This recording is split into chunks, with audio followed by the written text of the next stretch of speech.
From the Israel Sports Radio Studios in Jerusalem, Israel, our nation's capital, it's Louis Live! And here's your hosts, me, Raphael Geller, and Moshe Kwiat. What's up, everybody? I'm in the house today, unexpectedly. Turn off the music. We have a good show today. A lot of interesting stuff. Soccer, football, interesting story, inspiring story, and some fantasy sports. Today, Moshe is joined by me. So, Moshe, how you doing? Doing great today. It's a beautiful day for some radio. It is indeed. And our first guest is a very special guest, huge soccer guest. We're going to really examine the Euro, some transfer talk some Tottenham Spurs, and he is Nicholas Webster. And Moshe, tell our listeners a little bit about Nick. Well, he's currently the editor-in-chief of Football.com. He's in the past he's done a lot of work covering the World Cup and the Euros for Fox Sports, for Fox Soccer. He's written some articles. He knows his stuff. Great guy. Should be a lot of fun to talk to him. Yeah, absolutely. And of course tonight, Czech Republic will be facing off Portugal, a very interesting Portugal team led by Nani and of course Cristiano Ronaldo, who had 2 goals in the last game. And really played well against a very, I think you could say at this point, overrated Dutch team. But we'll... Overrated or underachieving? Underachieving. Yeah, we'll see. We'll get to talk to Nick about that. And then we'll get to some NBA Finals talk later. Ari will break that down for you. Of course, tonight's Game 5, the pivotal Game 5 for the Thunder. They need to do something. I mean, how am I speaking with Nick Webster? Speaking. Hi, Nick. Raphael? Yes, you're on Louis Live on Israel Sports Radio. How are you doing? Very well, thanks. Well, we really appreciate you joining us. We're on right now with Nick Webster, the editor-in-chief of Football.com. Used to be at Fox Soccer. Now you're doing your own thing of Football.com. We've checked it out. Thank you for joining us. We appreciate it. We know if you're in L.A., it's pretty early out there, so we appreciate you being with us in the morning. No worries. Got to get an early start before the big game this afternoon. Absolutely. And, I thought that must be difficult for you because it's early in the mornings, the game. So I guess not that early, kind of before afternoon for you. But big game tonight, Portugal, Czech Republic. A lot of question marks with both these teams. A lot of Tommy Smith, who's a frequent guest on our show, had a lot of issues with Portugal, saying that he wasn't sure really what was around Cristiano Ronaldo in the past. They've had, Deco and Figo and all those guys. But this year, not as much a star power, still very solid players. And Czech Republic have been always a very solid team in world play. Of course, led by Peter Cech, the goalie of Chelsea, just got a 4-year extension.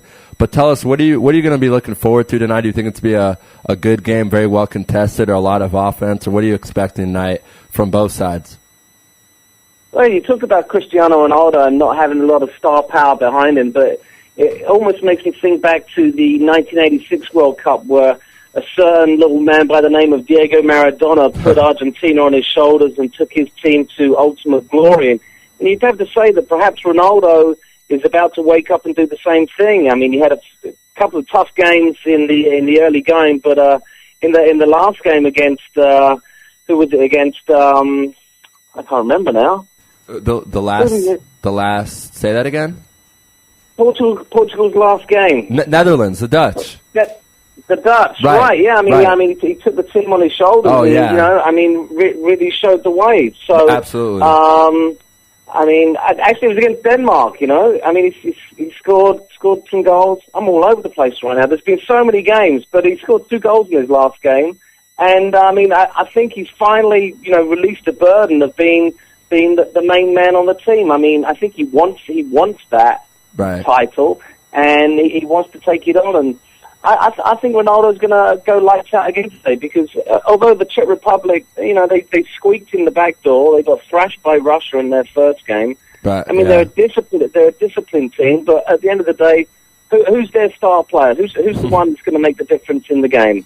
Yeah, they don't really have that. I mean, their goalie, I guess you could say, but the goalie's not going to score goals for you, obviously. So, yeah, you're right. It's weird to see what happened in that group. I was really pulling for Russia. A lot of that Russian national team has really advanced in the development of their national team the last few years. I know that their youth team has gone better, and that might be a part of it. They've had a lot of their players playing in top squads in Europe. So how disappointed were you to see Russia not advancing to the next round? Personally, as I mentioned, I thought they deserved it, but they couldn't put it together in their last match. Well, look, they started off the tournament in spectacular style, and I mean they absolutely thrashed the Czech Republic. I thought they went into their shell a little bit in the next game against the hosts, but then against the Greeks, I mean Russia had how much of the game? Yeah. Probably 75% of it, and they went to sleep at a set piece. Greece punished them, but at the end of the day, look, the Russian mentality, it seems to let them down at the big events. I mean, I remember 2008 where Russia looked like the team to beat, and then all of a sudden they flame out in the semi-finals. I think they have the ability, but mentally I don't think they've got the strength. And I mean, maybe it's a case of their players, a lot of their players don't play in some of the biggest leagues in the world. There was quite a few domestic players on the squad.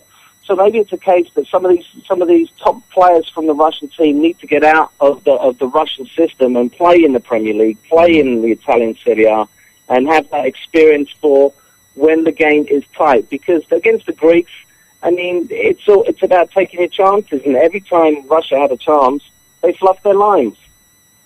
Right.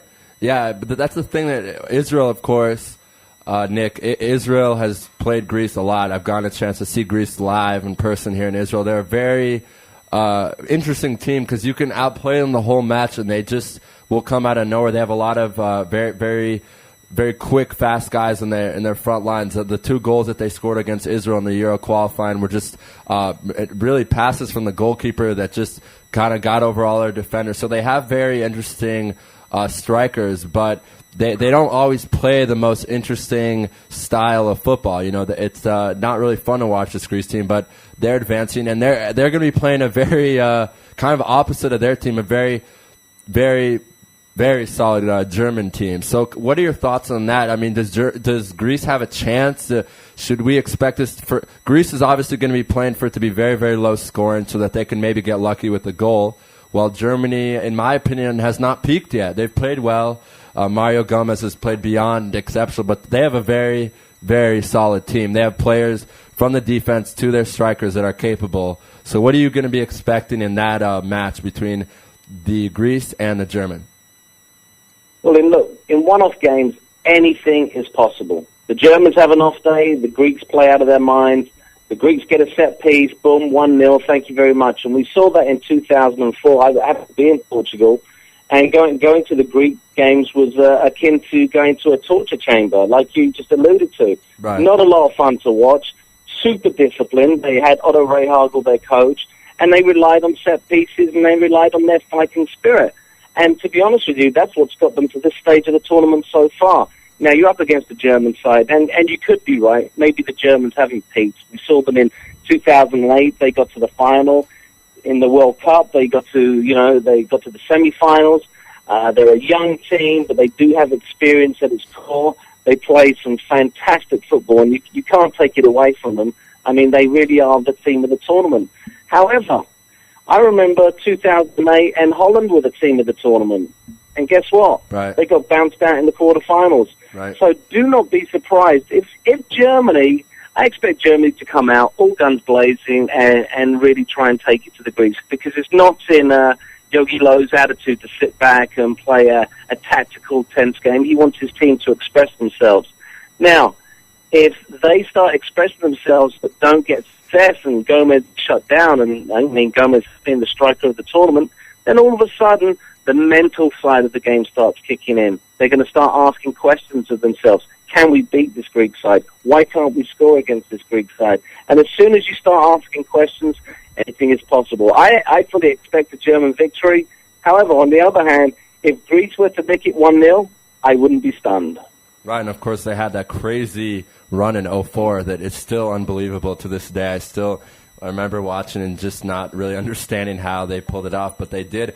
And you mentioned something that I think is very interesting, Nick, the fact their spirit and how motivated they are. And, there's so much stuff going on right now in the Greek economy. It's falling apart. that they're kind of, when they're representing their country, it means more than football. It's kind of, everyone's going through rough times there, economic-wise, money-wise, and so they have a lot of pressure to do well. And I think them advancing to the knockout stages is a good start. And as you alluded to, you never know. It's football.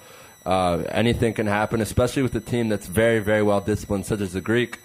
And it'll be very exciting. I want to talk to you next about, I can hear from your accent that you are British. I'm going to guess you are. I hope you are. I hope I'm not insulting you. That's right. You pegged me correctly. Okay, good. So we got to talk about your team, which I actually just wrote something about this, saying they were the surprise of my tournament. So the surprise of the tournament so far, first place in their table, playing pretty well against the French. Not so well in their last match, but still getting the win. Talk about what you've seen out of this team, coached by Hodgson, who of course just got the job. It seems like 6-7 weeks ago, and how well they've been able to play as a team with all the controversy going on with Terry and Ferdinand and all this stuff going on around England. How well have they played, in your opinion? Well, there's so many cliches about the England team, and we've been throwing them out for the last 40-odd years since we won the World Cup in 1966, and that's what we always hark back to when we were the world champions. And usually England come into every tournament, and the sense of expectation is completely off the charts and far outweighs reality. This time we've come into the tournament in complete disarray, as you mentioned. Roy Hodgson's only been in the book for 7 weeks. Right. But you know what? I think that's something of an advantage for this England team. So instead of the pressure being on the team to succeed, the expectation was, well, cool, if we get out of the group, we've done well. Well, what people seem to forget, because Roy Hodgson got unfairly slammed for the job he did at Liverpool, where, quite frankly, he was never given a chance from the beginning, is that the man is a coach. He's not a manager, he's a coach. He's a tactical coach. He's been all over the world. He's coached national teams, Switzerland, he's coached in Italy, Inter Milan. Now he's come into a tournament, and anybody who knows football will realize that football at this level is an incredibly tactical game. And so far, he's got his tactics spot on. Now, rightly said, England weren't very impressive against France. Their defending against Sweden was schoolboy defending. It was shambolic. And the performance against Ukraine was pretty disappointing. But where did England finish? On top of the table. Right. Football at this level is not about style. Nobody ever remembers beautiful teams except for Brazil in 82 and 1970. Football at this level is about one thing and one thing only: winning. Now, if England win, well, let me rephrase that. If England are victorious in their next 3 games, they could do it on penalty kicks, every single one, 0-0, 0-0, 0-0, and I will be running around LA naked with my England flag on, because we will be European champions, and that's the only thing that matters. Do not be surprised if England pull the rabbit out of the hat. We've got Italy next. It's going to be an extremely tough game, but I really fancy them to put together a performance. And if you beat Italy, well, guess who you've got then, possibly? The Germans. And I tell you what, we owe Germany one. Yeah, it'll be interesting to happen. Something that I wrote in my piece was, and this is, I'm trying to say this in the most respectful way. I know it could insult other people, but that's not the point. Some of the stars of the English team are black, and with everything going on with the racism, I've found that very inspiring, in my opinion, to see guys like Theo Walcott come in the Sweden game, I believe, and just play so great. I mean, when he came in, the game completely changed. He had that goal. He had an assist. Of course, Danny Welbeck had that great goal as well. These are young guys, 23, 21, Ashley Young, another black guy. So do you think, this is just great to see, because obviously there's so many questions going on whether, they would bring their families. They decided not to. There are 8 black guys on the team. Even Chamberlain gained some minutes at the end of the game, and I'm a big Arsenal fan. They're my team, so I love to see him. And so is that just me who's thought about it, to see it's so great to see these guys succeeding and kind of saying, in your face, all you racist people?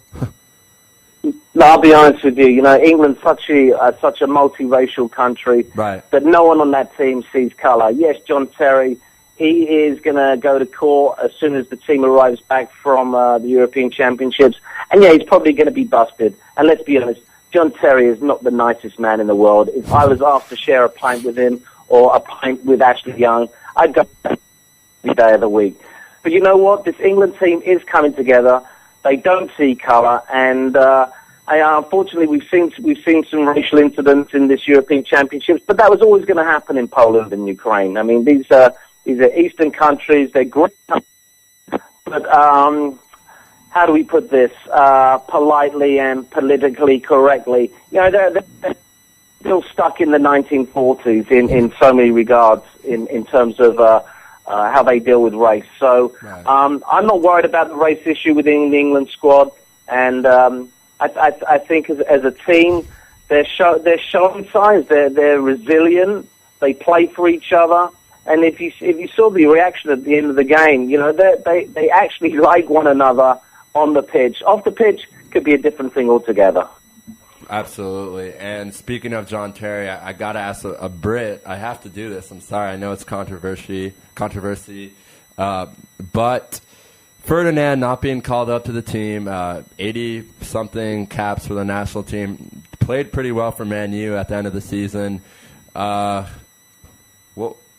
Is this all about John Terry? I mean, tell us the truth. I'd love to hear an opinion of someone who's in the media and the British side. Why was Ferdinand not called to the English team? Well, plain and simple, Rio Ferdinand is a fantastic defender. Rio Ferdinand was fantastic for Manchester United all season long. Rio Ferdinand can only play one game a week. Now, we're in the European Championships now. England have played 3 games in the space of 9 days.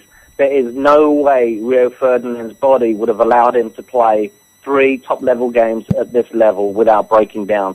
So Roy Hodgson had to make the call. He had to make the call on whether he was going to go for an experienced player who could perhaps play 3-4 games in this tournament, or was he going to go with Terry and Lescott, who would be his centre-back pairing and play all 6 games?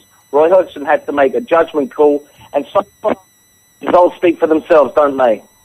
Yeah, and I mean, as you mentioned, this is a very interesting thing because this team is playing well, and I was looking at the roster before our interview, and it's very talented. A lot of young guys, a lot of question marks, but they've played well. Like I said, Theo Walcott is, in my opinion, played lights out. He's just played great. He's been a great guy that Hodgson could bring off the bench. You know, that might be my bias because I'm an Arsenal fan, but who knows? And you know, now that Wayne Rooney's back, that's always a good thing for you guys. So I think the Italy match is very, very winnable for the British. I mean, you don't really know what you're going to get from the Italians. You don't know what knucklehead plays Balotelli and Cassano will do. You don't know what to expect from them. They have a lot of young guys on that team, but also a lot of veterans who sometimes when you see them playing, it's just it's weird. You remember them playing on the 2006 World Cup team, but one of my favorite guys in the Italian team who's just done an amazing job this year for Juventus, and then on the Italian team, Pirlo. So could you talk a little bit about how Pirlo, still at the age of, I believe, 32, 33, is able to play so well domestically and so well for his national team, and just really been, I think, the heart and soul of this Italian team so far in the tournament? Andreas Pirlo is like a fine wine. He just simply gets better and better. And I got to tell you, the reason, my personal theory as to why Pirlo has been so outstanding is that he moved clubs. I think he got stale and jaded at AC Milan. He'd won everything with the Rossoneri, and he needed a new challenge. Going to Juventus has kind of reinvigorated him. He looks like the Pirlo of 10 years ago. I mean, the man is buzzing around the field. He's spraying passes everywhere. He's always good for a goal or two. And his set pieces are quite magnificent. And he really has put this Italian team and said, okay, guys, you know, follow me. I'm going to lead us to glory. It's all about Pirlo. From top to bottom, the Italian team's great. I mean, Gianluigi Buffon is perhaps my favorite goalkeeper over the last 10 years. Right. I mean, the man is just simply a monster. Defensively, you're always going to get a very disciplined back four. And up front, you mentioned the 2 lunatics, Cassano and Balotelli. Yeah. I mean, who knows what you're going to get from them? Right. You know, could quite conceivably score the greatest hat-trick the European finals have ever seen, or get himself sent off in the first 5 minutes. And, to be honest with you, I want Balotelli to play against England because I guarantee you this, John Terry's going to be in his ear. Now, I'm not going to tell you what John Terry's going to say to Balotelli, but don't be surprised if the Italian loses his rag and turns around and belts John Terry, and we have a fully fledged international incident on our hands. We never like to see that, but it would be interesting. I'm not going to lie. And Terry, as you said kind of earlier in our segment, Terry's a guy who's, no one will argue, he's a great player, but he's had a lot of issues with his character over the years. And I don't know, it'll be very interesting to see what happens. And I wanted to now continue on in the Euro, and then for the last few minutes I want to talk about the Premier League because we have a Brit on, so we have to. And we got to talk about Tottenham since they are the Yids. They're the team that all the Jews support here in Israel. But before we do that, I want to talk about more of our knockout stage games going on. And the next game that I'd like to talk about is the Spain and France game, which this is great. I mean, England against Italy and Spain against France. I don't know. I mean, how much better this gets as a football supporter. This is awesome. But this match it's very interesting because you look at it, Spain against France, and you go, okay, Spain's going to win for sure. But then you think about it for a couple seconds, and despite France playing poorly in their last match against Sweden, they really played poorly. I mean, the score was 2-0, but they got killed. I think France has a shot. I know Spain's played great. I know that Torres has played great, but you don't know what you're going to get from Torres. They're missing Puyol on their defense, and they're definitely missing Villa up front. So can you maybe give the French an upset here? Do you see that possible, or do you see Spain advancing and moving on?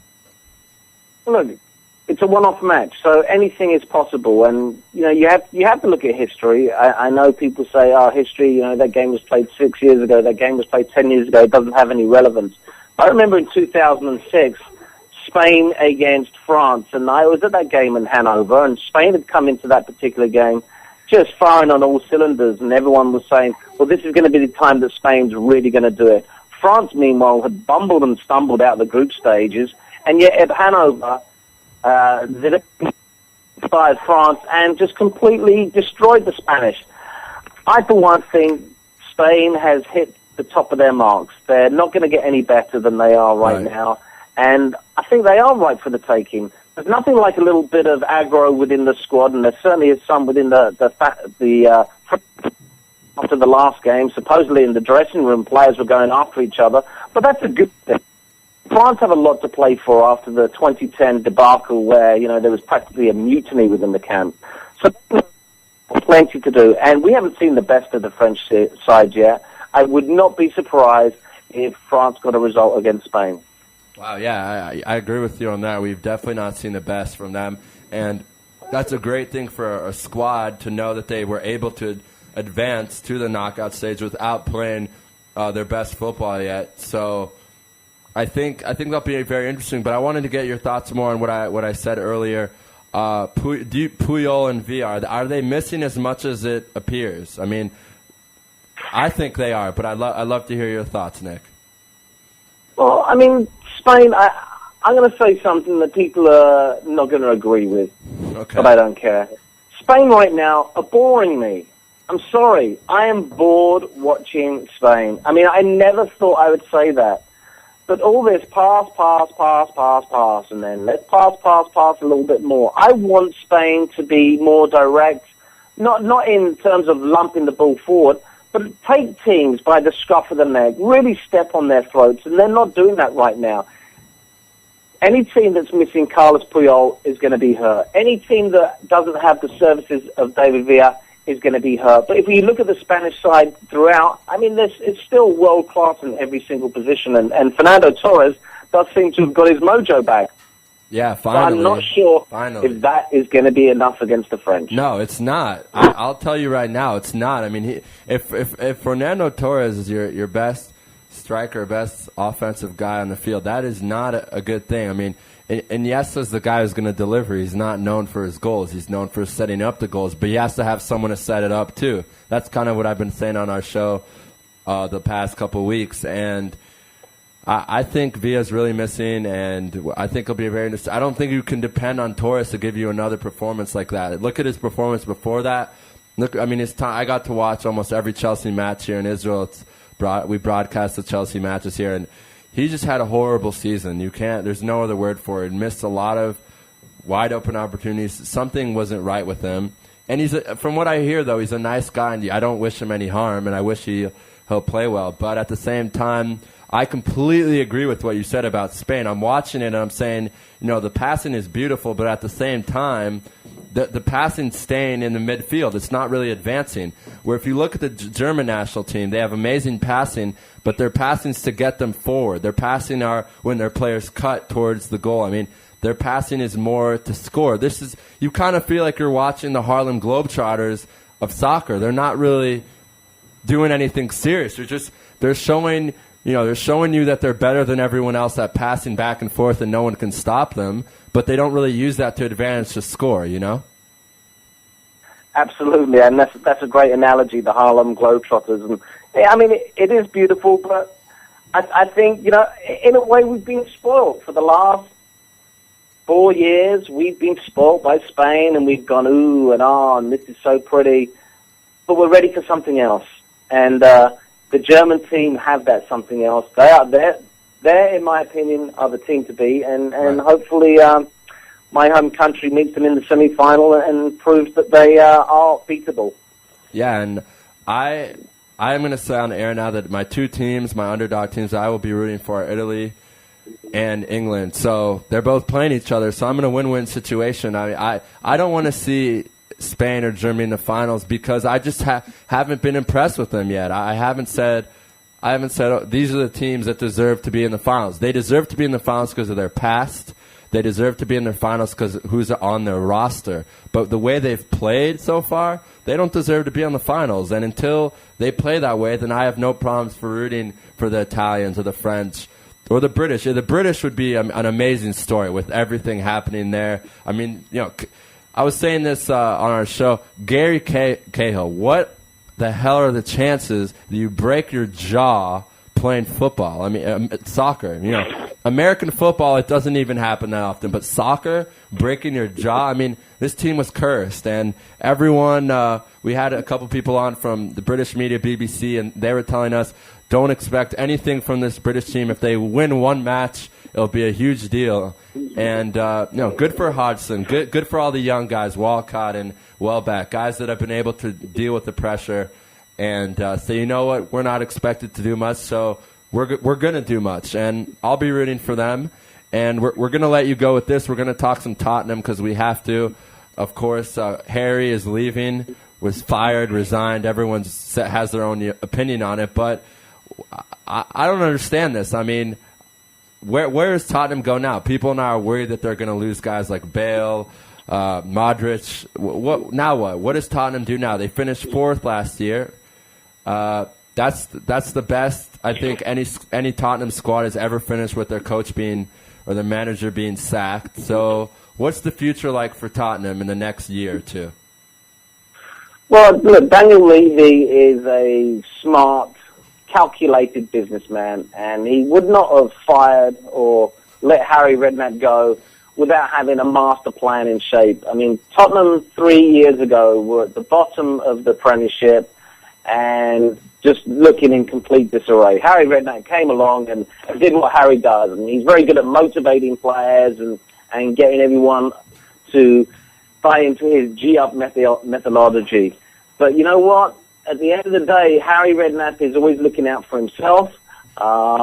He probably has more underhand dealings than anybody knows about. And Levy said to himself, you know what? I need a younger mind. I need a stronger manager to take this Tottenham team to compete with the likes of the Man Uniteds, the Arsenals, the Liverpools, the Chelseas, and now Manchester City.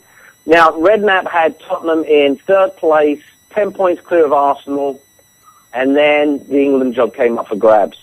And Tottenham, from that point on, went into a tailspin. So, unfortunately, the Lily Whites only have got themselves to blame for the position they find themselves in. If they qualified and made Champions League football in third place instead of going fourth and then losing out to Chelsea, the likes of Gareth Bale and Adebayor would be staying at White Hart Lane. And you are right, they're probably not going to stay at White Hart Lane because they want Champions League football. When, to be honest with you, who wouldn't want Champions League football?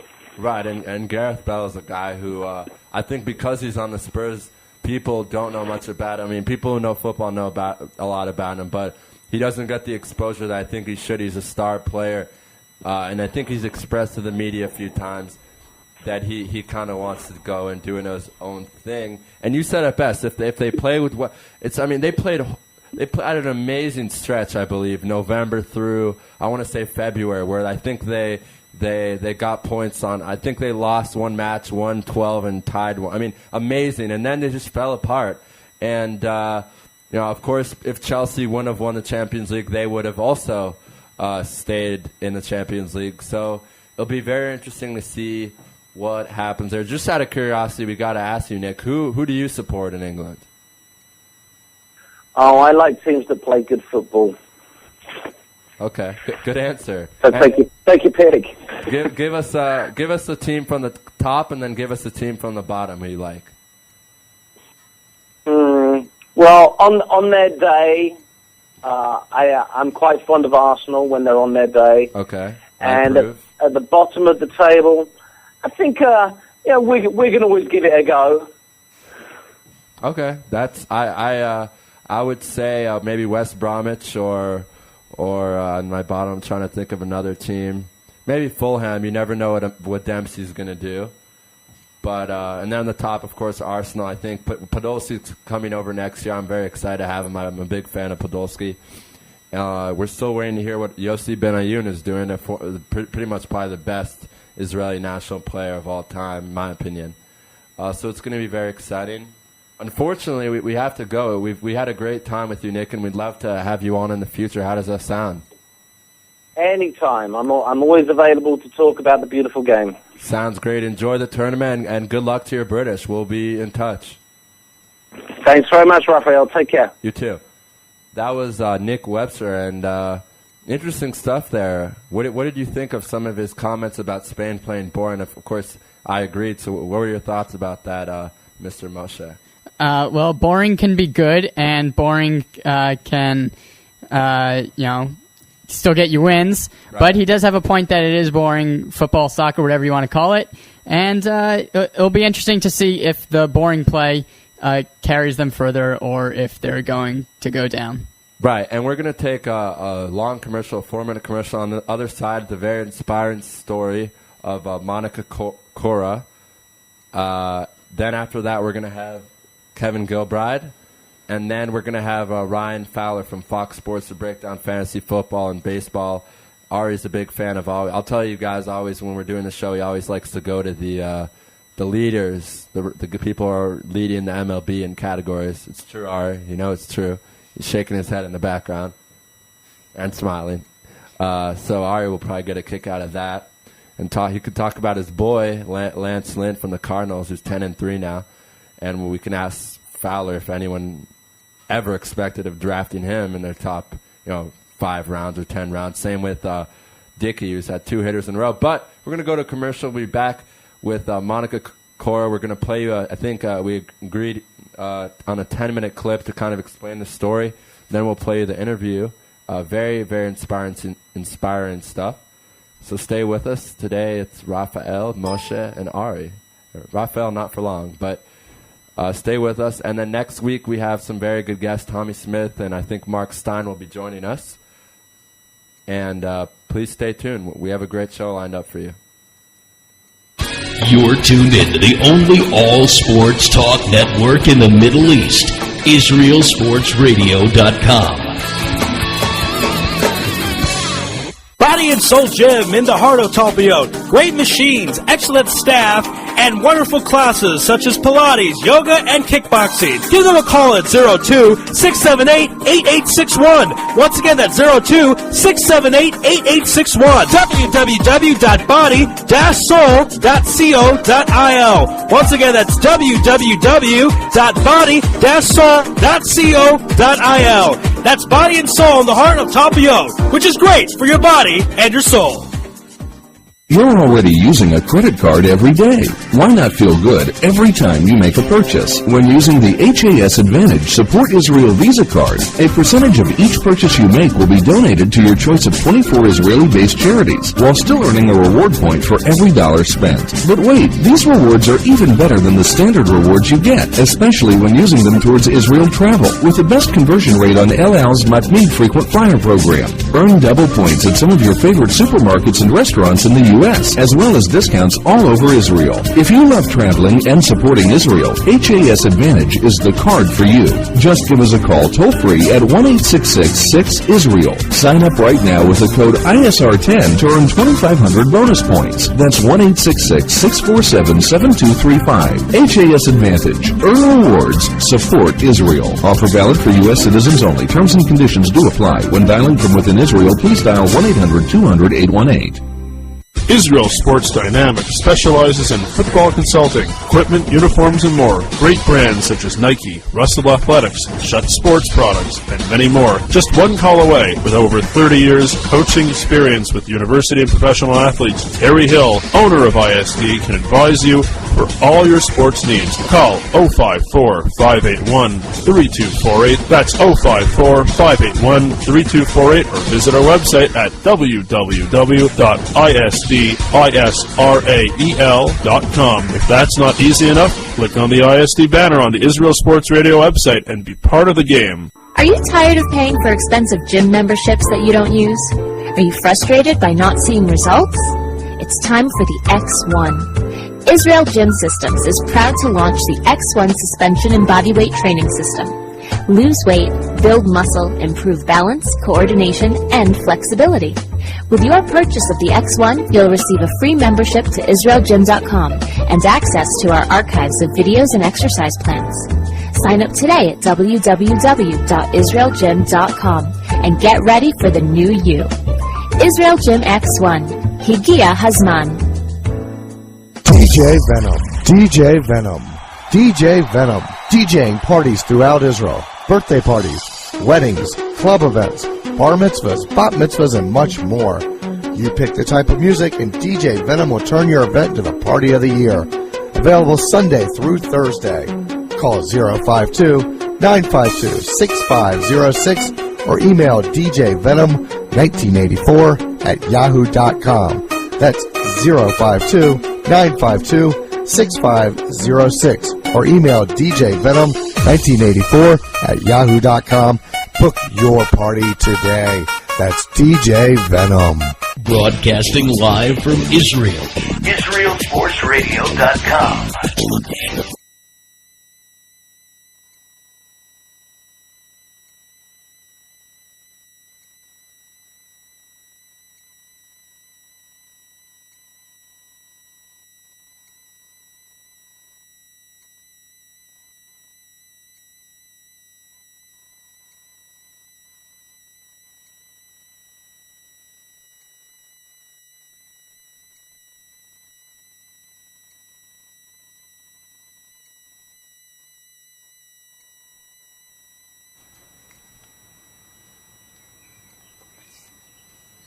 All right, we're back on Louis Live here in Israel Sports Radio.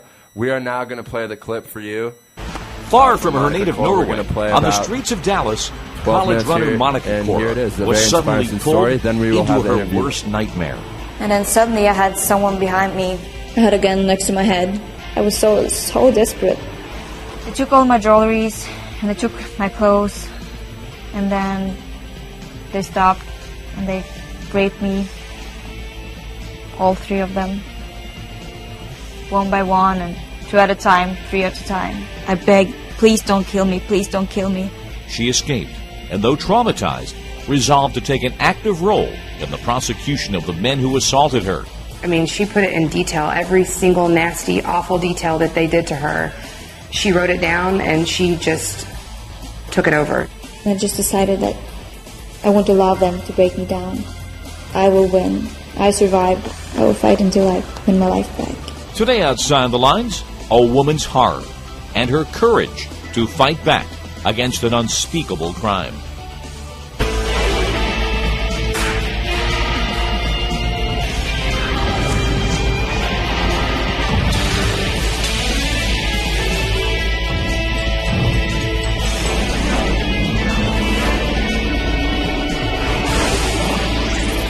And now, reporting for Outside the Lines, Bob Lee.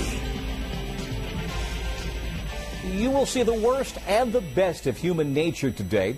And a word for parents, this program does contain mature subject matter. The college athlete you're about to meet has already shown her strength of character in choosing a school far from home and thriving there. And then she chose in the wake of the most heinous crime any woman could experience, a crime that far more times than not goes unpunished, in fact, even unreported. She chose to fight back, to give voice to those who feel they cannot. Tom Rinaldi relates the journey of Monica Cora through this personal hell.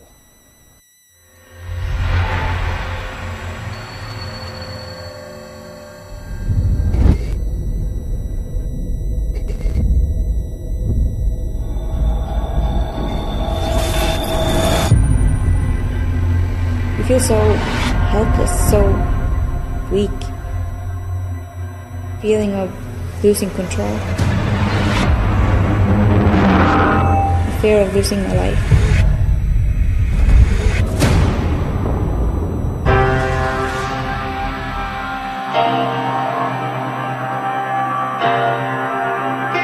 Norway. A beautiful place. A peaceful place. A safe place. The place Monica Cora has called home.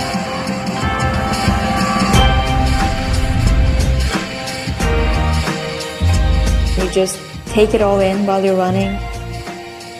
You don't have to think about anything else. You just run. Because it just makes you feel so alive.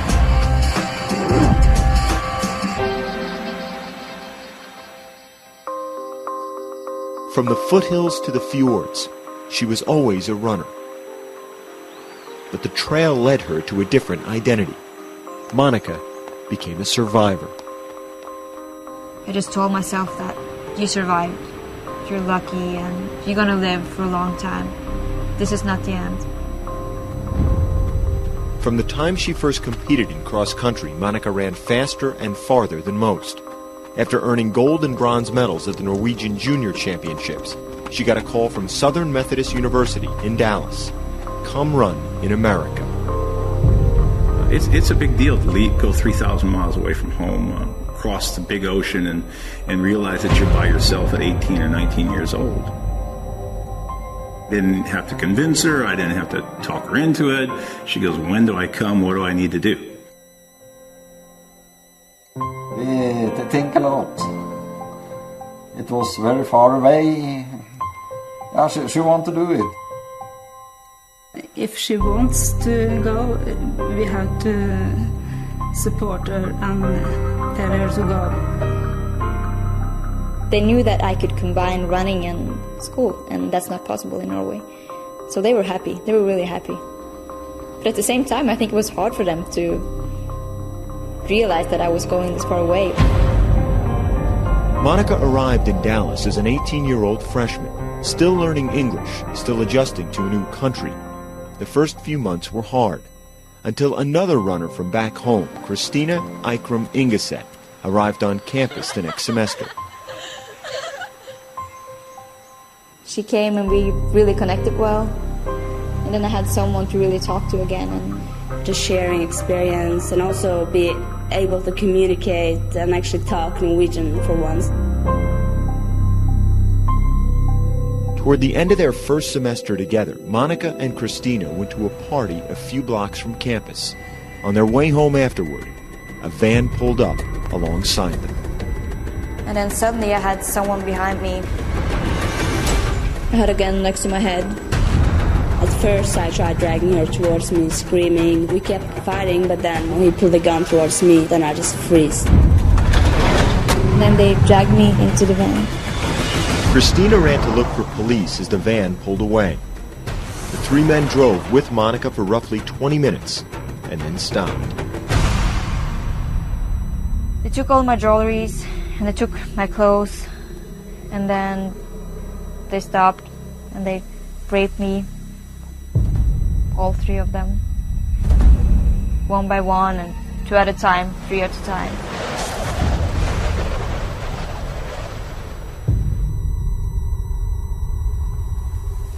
I just thought to myself, just give them whatever so they don't kill you. I begged, please don't kill me, please don't kill me. Take whatever you want from me. I want to live. I want to survive.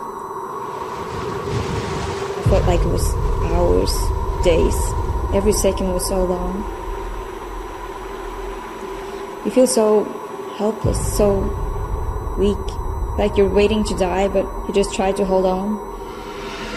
I saw other shoes, woman's shoes in the car, and I was thinking about it at that point. Gosh, they've done this before. I tried to look into their eyes, and it was nothing. You couldn't see a person in them.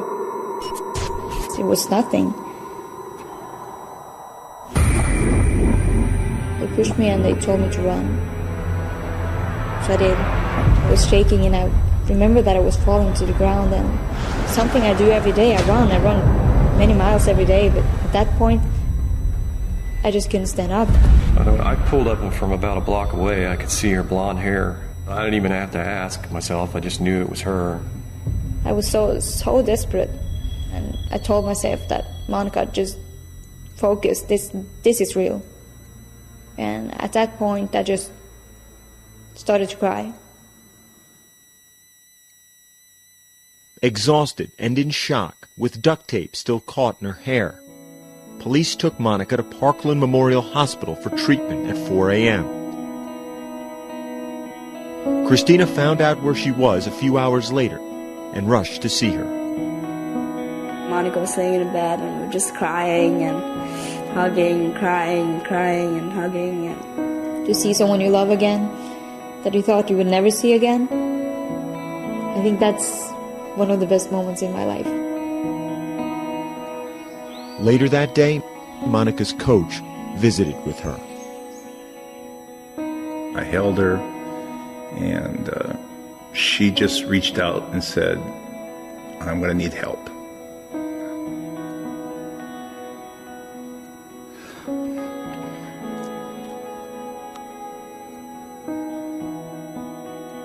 It was just too many feelings. I was scared, I was shocked, I was terrified. I was afraid that people would look at me as dirty for the rest of my life. I realized that it's not my fault. And I told myself that. Just promise yourself to never blame yourself. I offered to call her mom and dad, and she wanted to do that.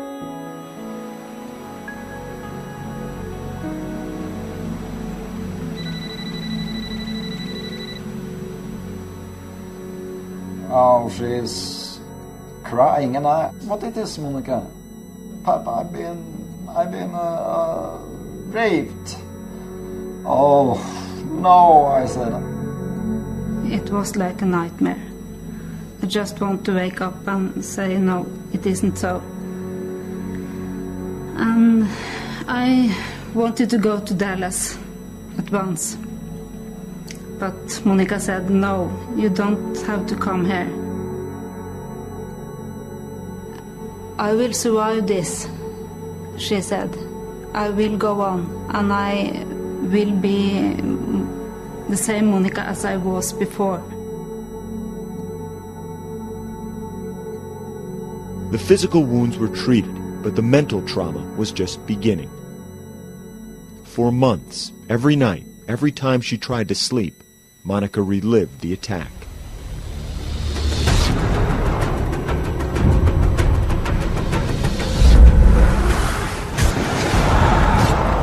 And I was so afraid when I woke up, and I could feel the same fear that I felt that night. And I just decided that I want to allow them to break me down. I will win. I survived. I will fight until I win my life back. For Monica, regaining her identity began with returning to the place she felt most free. She began to run. I think I ran for 10 minutes, but I felt so good. It really cleared my mind. I got a lot of emotions out.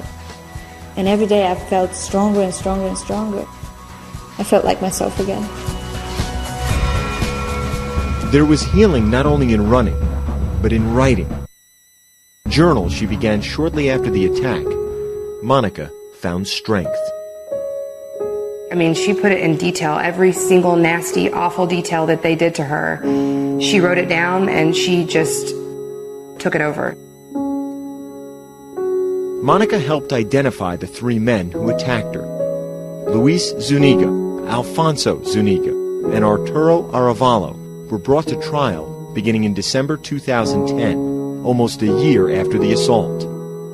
She testified against them, confronting each man in court. 2 of the defendants were sentenced to life in prison, and the third defendant pled guilty and was sentenced to 25 years in prison.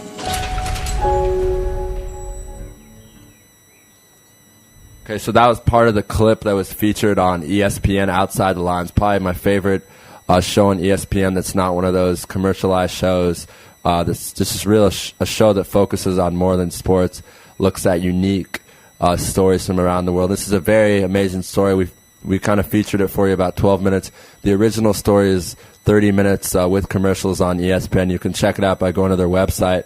But right now, we are going to play the interview that we actually taped. This is a tape interview that we had a couple days ago in studio after hours, after our show. And we are going to be playing it right now. The biggest names in sports are all on IsraelSportsRadio.com. Hi, am I speaking with Monica Cora? Yes, you are. Hi, Monica. You're on Louis Live on Israel Sports Radio. Yes. How are you doing? I'm doing good. How are you? We're doing really great. I just want to introduce you to my co-host tonight. Ari Louis will be here with us. Hi, Monica. Thank you for joining us today. Hey, yes, of course. So let's get to it. Like I said, we're very excited to have you on. But before we had you on, we kind of played a clip of your story for our listeners so they could get a better understanding than us explain it. But before we go into your story, there's a lot more besides the story that I'm sure our listeners would like to hear about. And of course, you are not American. You can tell by your accent. You came over to SMU to run, and coming over from Europe, making the transition to come all the way across the sea, leaving your parents. How did you get involved with deciding that you wanted to run at SMU? You wanted to go to a big city like Dallas. Who recruited you? Tell us the story. It's fascinating.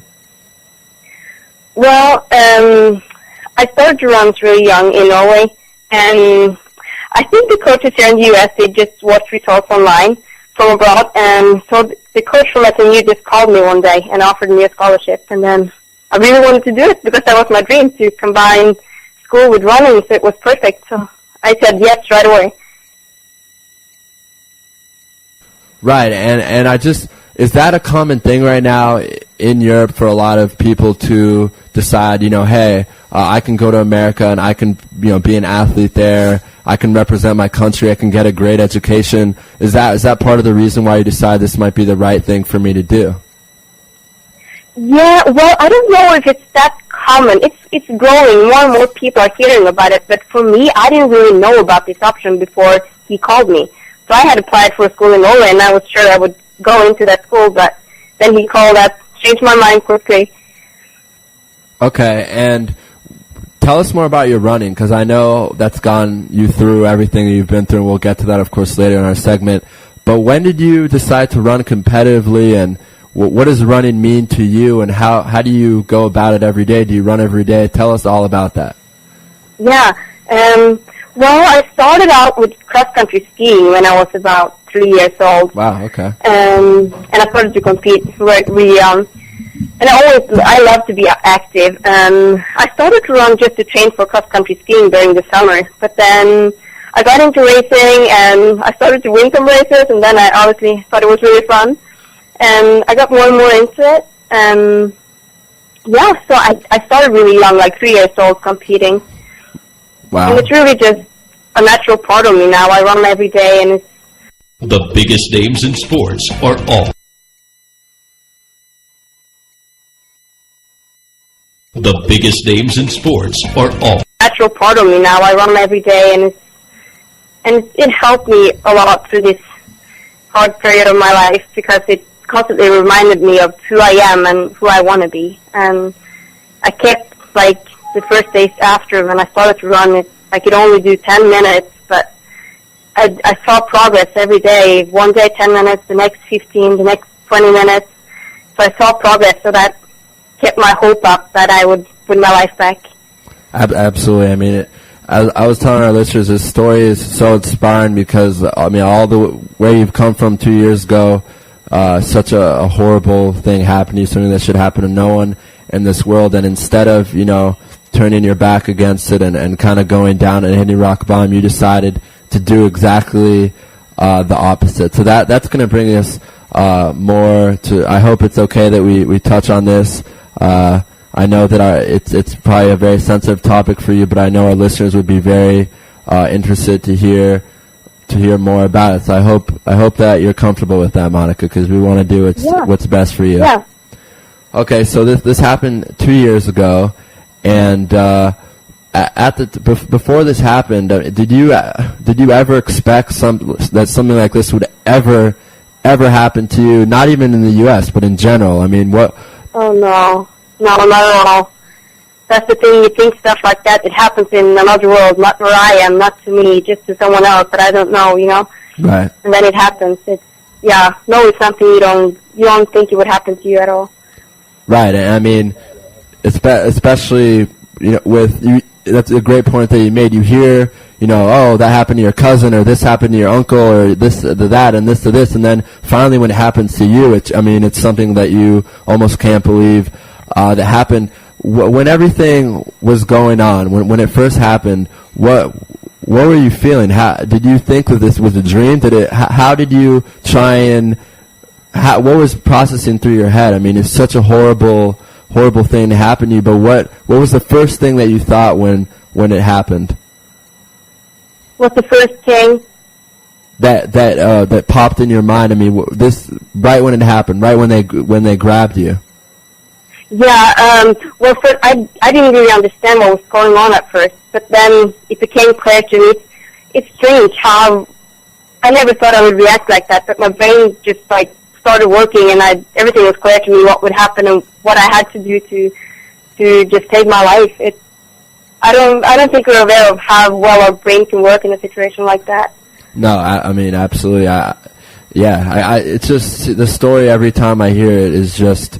It's really simply amazing to hear everything you've accomplished, and we'll go back more to the actual event of the night. But really, that's not what's important, Monica. What's important is what you've been able to accomplish since that night. Of course, as I said, we played a clip for our listeners, so we don't want to even talk about that because that's really a negative thing. We want to talk about all the positive that you've been able to generate out of it. Like I said, so many people would hit bottom and not know what to do, but you decided not to do that. You decided that you were going to fight against this, and that's just so amazing. So I think our listeners would really want to hear why, or how did you decide that I am not going to hide? I'm going to go out there. I'm going to tell everyone my story. I want people to understand what it feels like. I want to be. I mean, when did you decide this? How did this come to you that you didn't want to, keep it in the inside? It's so inspiring. So please share it with us. I think it was like a natural part of my healing process because I knew that to get over this, I had to share it with people, and I needed support from friends and family, and I just had to open up because if you keep it inside of you, I think you won't be able to heal. You need someone that can be there for you and help you through it.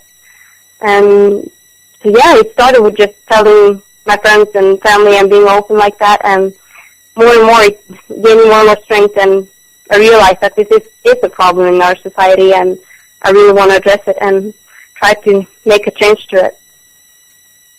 And some of the things that you've been doing in the past few months since this happened, you just finished your volunteer training with the Dallas Area Rape Crisis Center. How did you get involved with that? What have you been doing with it, and what do you plan to continue doing with it throughout your life?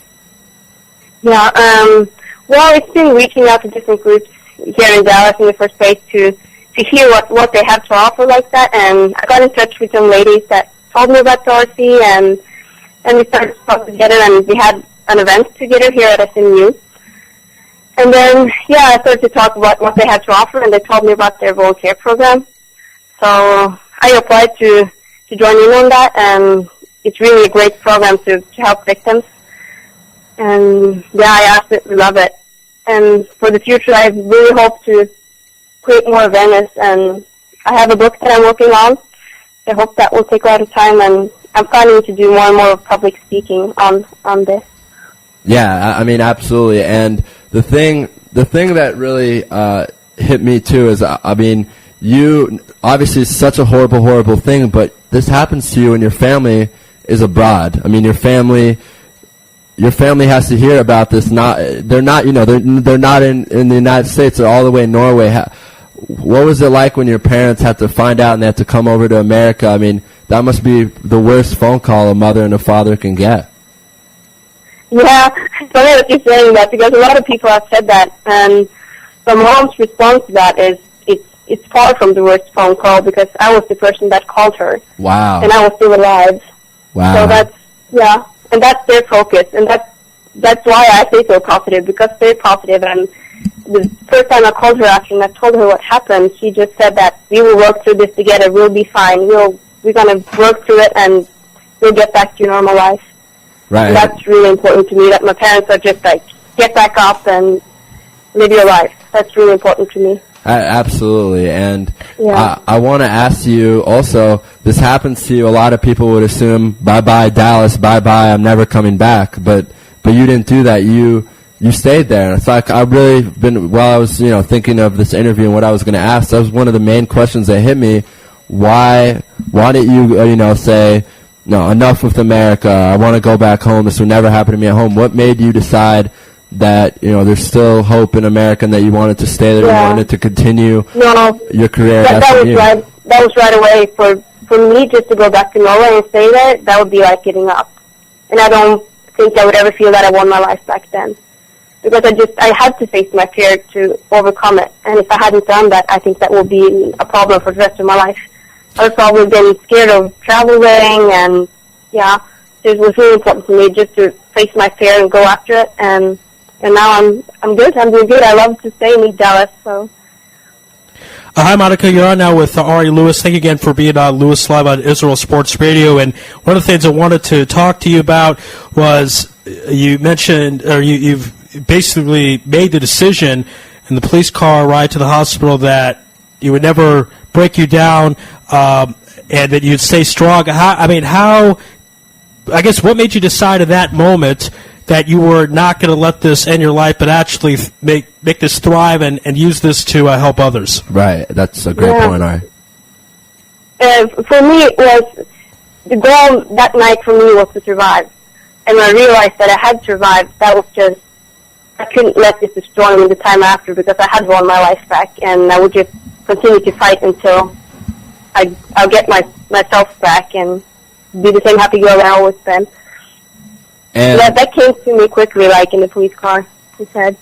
Right, and that's really amazing and inspiring. And I want to ask you, with the Dallas Area Rape Crisis Center, I understand that when people come in to the hospital, and potentially it's assumed that they might have been raped, you are there with them, and you can be with them, you can talk to them. Obviously, you've gone through it. How has that been like for you to see someone come in and know that because of what happened to you, you are now able to make another life better? You're able to help someone go through the experience. What has that meant to you personally? Yeah, of course, it's really tough to see other victims, because it hurts me to see that this happens and that people get hurt in that way. But at the same time, it's so important for me to be there for them because I know that's something I really missed that night because I didn't have anyone like that in the hospital with me. And that was the thing I really wanted, just someone that was there for me that didn't have to deal with a police case or taking evidence. I just wanted someone that I could trust, that I could give a hug. And now I get to be that person for someone else, and that's just, it means so much to me that I'm allowed to do that. Yeah, and I mean, yeah, it's a great thing that you can be there for someone and tell them, you know, I know what it feels like. It's not like it's just a doctor who comes up to you and says, here, come do this test, come do that. I mean, we've all gone to the hospital, and sometimes... I think it's important just to have a person of trust there that's there only for you, and you can just hold her hand, you don't have to say anything, but just be there for them, and right. That can make a big difference. And one of the things I also wanted to touch upon, and this is something that I think is very important for our interview because we're hoping a lot of people are listening out there, is that you told me when we were talking before the interview, preparing it, that one of your messages that you want to make very clear is that, you know, rape victims should be clear. It's not their fault. There's no excuse to rape. Rape is not something that any person who gets raped, no matter what, is never their fault. And as you were telling me, the way the world works with movies and media, sometimes the people who are raped are perceived as the people who do something wrong. I mean, and that's just crazy. So I was kind of hoping that you could kind of touch up on that statement that you made to me before the interview. I think that'd be really great. Yeah. Well, I think it's a social problem because I think it's a way of protection for people, especially other women, to say that I'm not stupid enough to put myself in that situation so it can happen to me. I think it's that fear that it can't happen to me because I'm not drunk enough or I don't wear a short enough dress, or because that's what you always hear, that, oh, she was probably drunk or she didn't dress well enough. But I think that's just a way of protection, and we need to remove that from our society because that prevents victims from speaking up and from telling their story because they're afraid of being blamed, and right. I think that holds them back from healing. If they're afraid of being blamed, then they're afraid to talk to anyone, and to keep it by themselves, you're not able to heal them. No, that's true. I mean, so many times, I'm right now, Monica, thinking in my head of a lot of plays from the 1600s where the woman would get raped and everyone would get mad at her, or it would be her fault. But I want to... Or also there's certain traditions, certain religions where if the woman is raped, they kill her. They call it honor killing. Right. So, I mean, what you're saying is, I think, if anything, I mean, obviously we're a sports radio station, but this is much, I can agree bigger with than me. sports. This is not about sports. And again, we're happy to have you on. And the next thing I wanted to ask you, a lot of rape victims have a lot of problems trusting people, not necessarily romantic relationships, but just a friend, someone who, a guy friend, someone who comes up to you and says hello. Has it been hard for you to accept people that you don't know into your life, to make new friends? Has that been worrisome for you? Do you think, what do you think? What goes through your mind?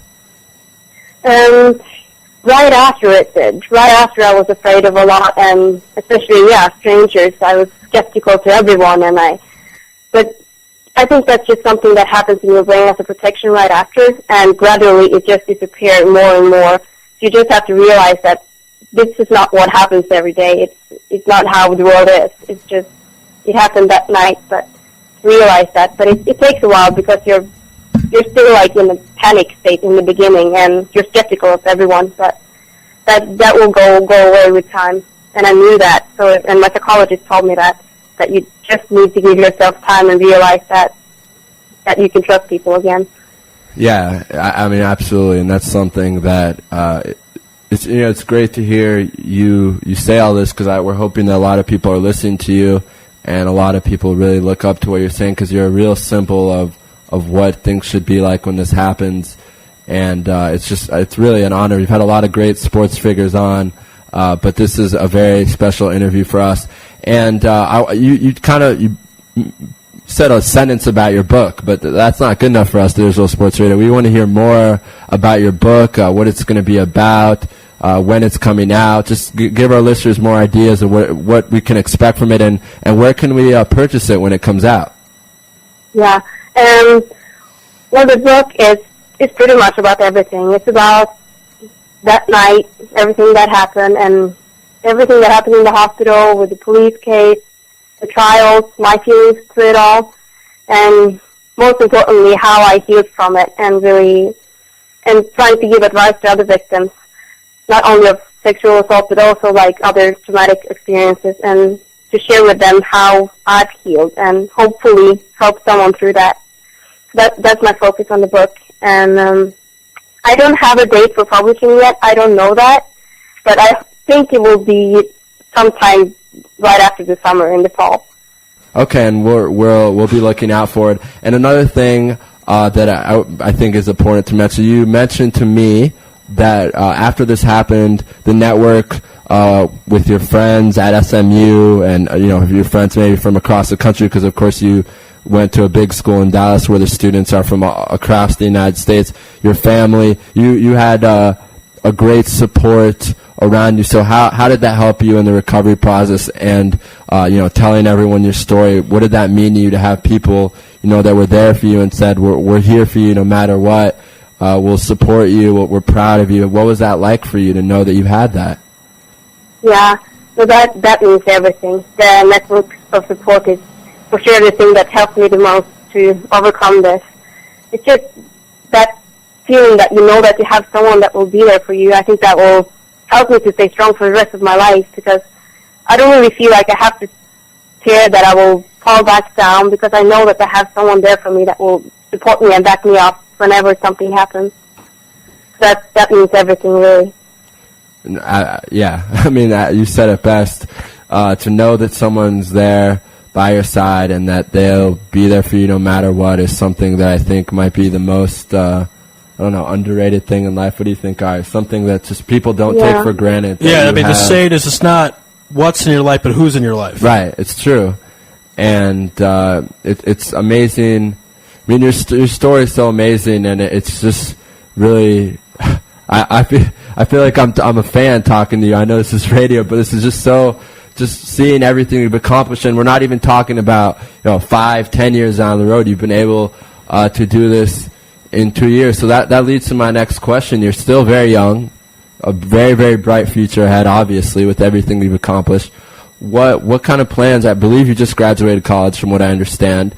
That's right. What are your goals? Yeah, we want to focus on this full time now for next year, because I've been wanting to do this for so long, to really focus on it and hope to help other people. And I've been really busy with college and being on the track team, and that takes a lot of time. But now, next year, I want to give it all my time and focus on the book. Hope that will take up a lot of time, and public speaking, and hope to get involved with crisis groups around the country. Absolutely. And do you ever think to yourself, this is all a dream? I mean, this is a night. Do you ever wake up and say, I can't believe this happened? Because I know that happens to people who go through traumatic experiences. They wake up and they try and block it out. Or have you gone past that point, the point where you've accepted it, you've healed, and from what happened to you, you want to share it so that you can help others? What were your thoughts on all of that? Yeah, in the beginning, I struggled to accept it, I guess. Like, I had a lot of nightmares, and so with time, for me, it's been important to try to turn it into something positive, and that's what I'm doing for myself when I go out and try to help others, because to me, it's like, I feel that this is kind of my mission in life, and that I found that this happened to me is I'm supposed to be there and help others, and that's what I want to do with my life now. Wow. Again, we really don't know what else to say. I mean, this is just incredible what you've been able to do, and we just can't thank you enough for being on our program. And all listeners should definitely check out your book and get involved. If there's a lot of places that need volunteers. You're a great example for helping other people, and all our listeners should follow your example. So, Monica, we really can't thank you enough for your time here on Louis Live. Thank you. It was really our pleasure. We really we're glad that we could help you by promoting your message here to Israel. And we have a lot of listeners in America and throughout the world So we'd love to have you on again, Monica, in the future if you'd like, and talk a little bit more about what you're up to, how the book's coming, and just spread your message, because this is really one of the greatest things. There is sports involved because you were an athlete for a team, so it's just amazing to see what you've been able to do in 2 years. I think to myself, what will Monica be able to do in 5 years? So we'll be watching you. We'll be watching your progress. And I just want to say you're an inspiration to me. I already said it to you, but I'm going to say it again. And really, thank you so much, and have a great day in Dallas, or wherever you are. Thank you. Thank you so much. All right, Bye, Monica. Be well. Thank you. Bye-bye. All right, and that was Monica Cora with her amazing story. And if anyone wants to check it out, I believe they can go out to Outside the Lines, look through the archive there. If you go in the search tab at the top right, you can type in Monica Cora. The name is spelled Monika, and then Korra. And Outside Lines does a lot of great work. They have a lot of great stories, but this story is really just different than anything that's been on there. It's not the ones where you hear that this player got abused. Not that there's something wrong with that, but this is a story that you probably will never hear. And really started kind of a revolution in something that hopefully will give more hope to women that get raped, and show more hope for them. And I was telling Ari in the green room before that I was very nervous to do this when we've interviewed people like Pete Rose and Kurt Schilling and all these guys, but this is something that is, like I said, beyond sports. It's something that's life, and what she's been able to accomplish through sports, through running, and express her message throughout the world. We are glad and honored that we could bring it to the Israel Sports Radio waves. And thank you very much for joining us. Ari, any closing thoughts? Yeah, just a quick point. Over 70% of rapes are not reported. And that's a shame, but obviously understandable, because the victim doesn't want to relive the rape, and that's kind of what the feeling is if they have to report it, testify about it, talk to authorities and so on. But not only did Monica report it, she was involved with every step of the process of the prosecution of the rapist. She was at court and looked at the guys. I mean, I could never. I mean, I would fall apart just thinking about the fact that she was there and looked them in the eye and said every single detail that happened to her. It's really amazing, and and she's a big part of them going to jail. Justice was served, and they did go to prison. And it's good. It's very good to hear that this wasn't the story where the people are at large, and and we're still hunting them. It's very, very good to hear that the people are in jail and they're going to get what they deserve, and it's really an amazing story. You don't have to like sports. You don't have to. If you just appreciate a real amazing story and someone who decided to really go against all odds, please. If you like people stories, you need to check this out. And I'll finish with this quote, and this is a quote by Monica Cora. She said, "I want to be a person that people can look at and say that it's possible to move on." And she really said it best from our interview, and I think that's really the best way to end this. Okay, so that was our segment with Monica Cora that we recorded in the studio. I believe it was Tuesday or Wednesday. And I think that was the first time Moshe got to listen to it. So, Moshe, what were your thoughts on that really intense, emotional, crazy story? A lot of stuff that she's been able to accomplish since then. Yeah, I mean, it was a very inspiring to hear her story. It's a very bittersweet story, obviously. The beginning isn't so pleasant, but she really was able to turn it around, turn it into a good thing, help other people. It's really incredible, and I guess it's a good lesson to all of us. Like, if she could come back from something that horrible, we can do anything. I mean, It was just incredible. Right, and moving on now to a different gear of the sports world.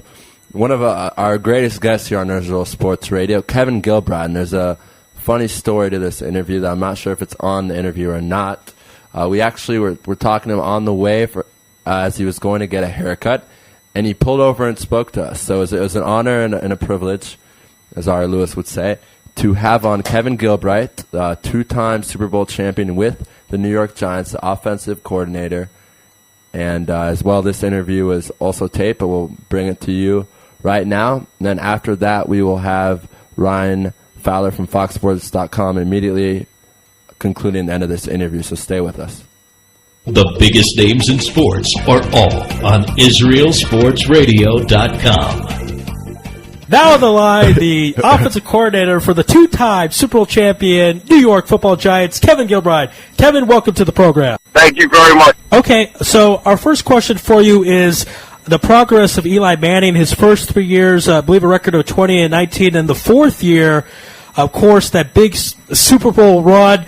A lot of people did not have you guys in the Super Bowl that year against the Patriots, 9-7 in the regular season, and then just turn on the postseason. Eli was spectacular, one of the best postseasons we've seen. And basically, was there kind of a light bulb or light switch that you saw from Eli where he just put everything together for that month and was able to bring the Giants their first Super Bowl championship since Super Bowl 25? You know, that's a great question, and it's one that I get asked a lot, or did get asked a lot, that, you know, at the conclusion of that year.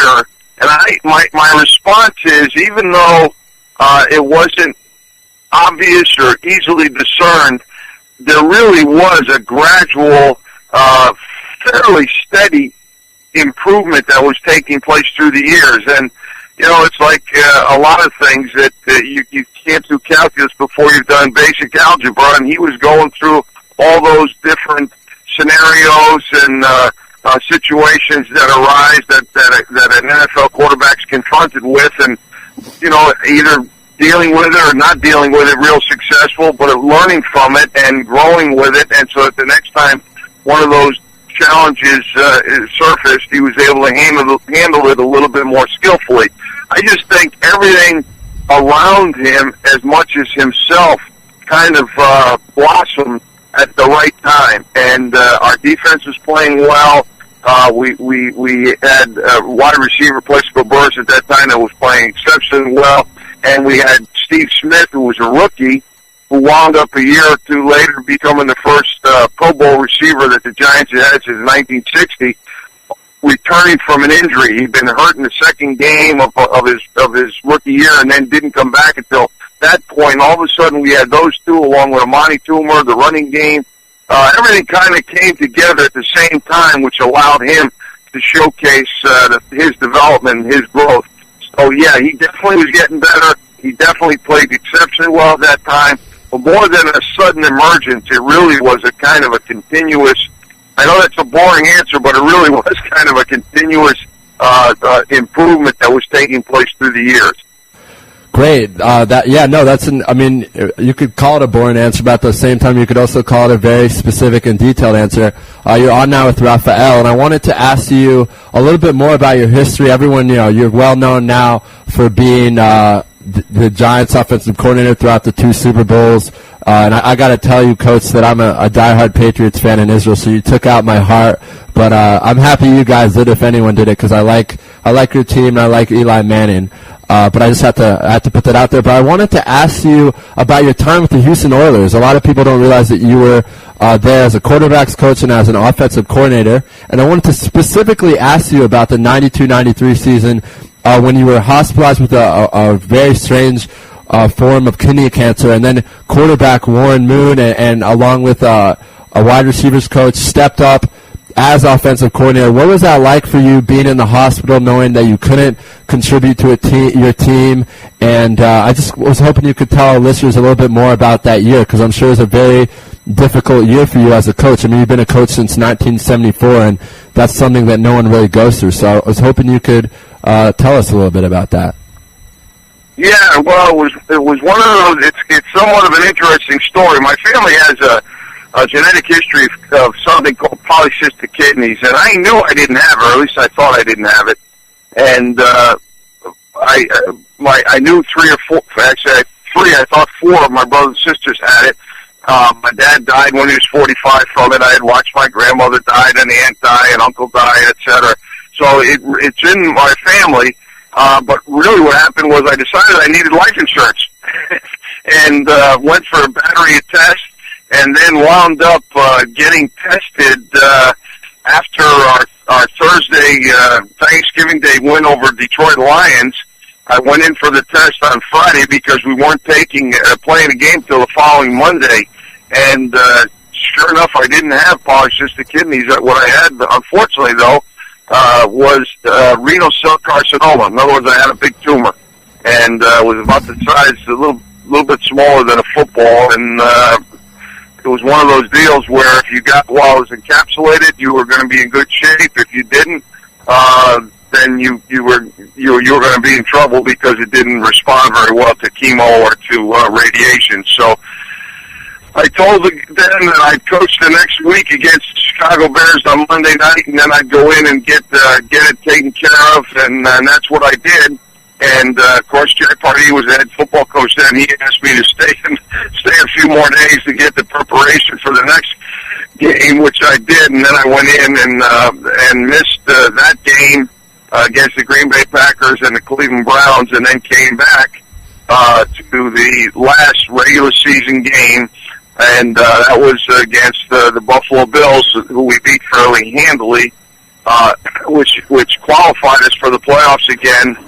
And we went up to Buffalo again, and that was that famous, or depending upon one's perspective, comeback victory for Buffalo, where we got beat 41-38 in the comeback in the National Football League. So it was people's inside, and I'm not sure which was worse to cover the surge, what was taking place. Hello? Oh, okay. Hey, Coach, sorry, yeah. we seem to have lost you. We got you, though. I think you're back with us. Great, though.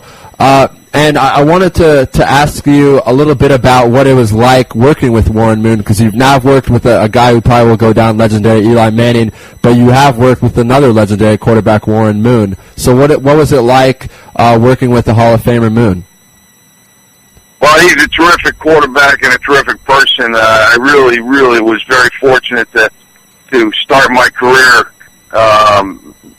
coaching with him, and we had a great run. We were either number 1 or 2 in the league every year in offense. We were number 1 in passing offense every year. We qualified for the playoffs 7 straight years. It was terrific, and he kind of began a tradition now, I think, which is relatively commonplace in the NFL. After that first year in 1989, where he qualified for the for the Pro Bowl, as a reward a recognition to me, he brought my wife and I to Hawaii. So it was a great, gives you a little insight into the quality of the man and the generosity of the man. And of course, the next 5 years, we went to the Pro Bowl every year. So I got a chance to see a lot of Hawaii for 5 consecutive years. So it was tremendous. And of course, then unfortunately the powers to be at the Oilers let him go, right. And he wound up going to Minnesota, continuing his career there, and then on to Seattle. But the guy was just an incredible football player, and of course he's a first-round Hall of Fame selection, and deservedly so. Yeah, and as you mentioned, I think you're in the top 5 in scoring during your era there. I think that really would helped you establish, be the coach that you are now. And I wanted, this was the main question I wanted to ask you when we were prepping for the interview. Every year that you guys seem to be in the hunt for the playoffs, all the media counts you out. And I want to know in the locker room if that's something that's talked about, or if you guys just focus on winning. I mean, you guys, when you accomplished those Super Bowls, won both of those Super Bowls, a lot of people didn't pick you. I mean, let's be honest here. And so I want to know if that's something that motivates the team. I want to know if that motivates you. I'm very, very curious to ask that. I'm very excited to hear your answer.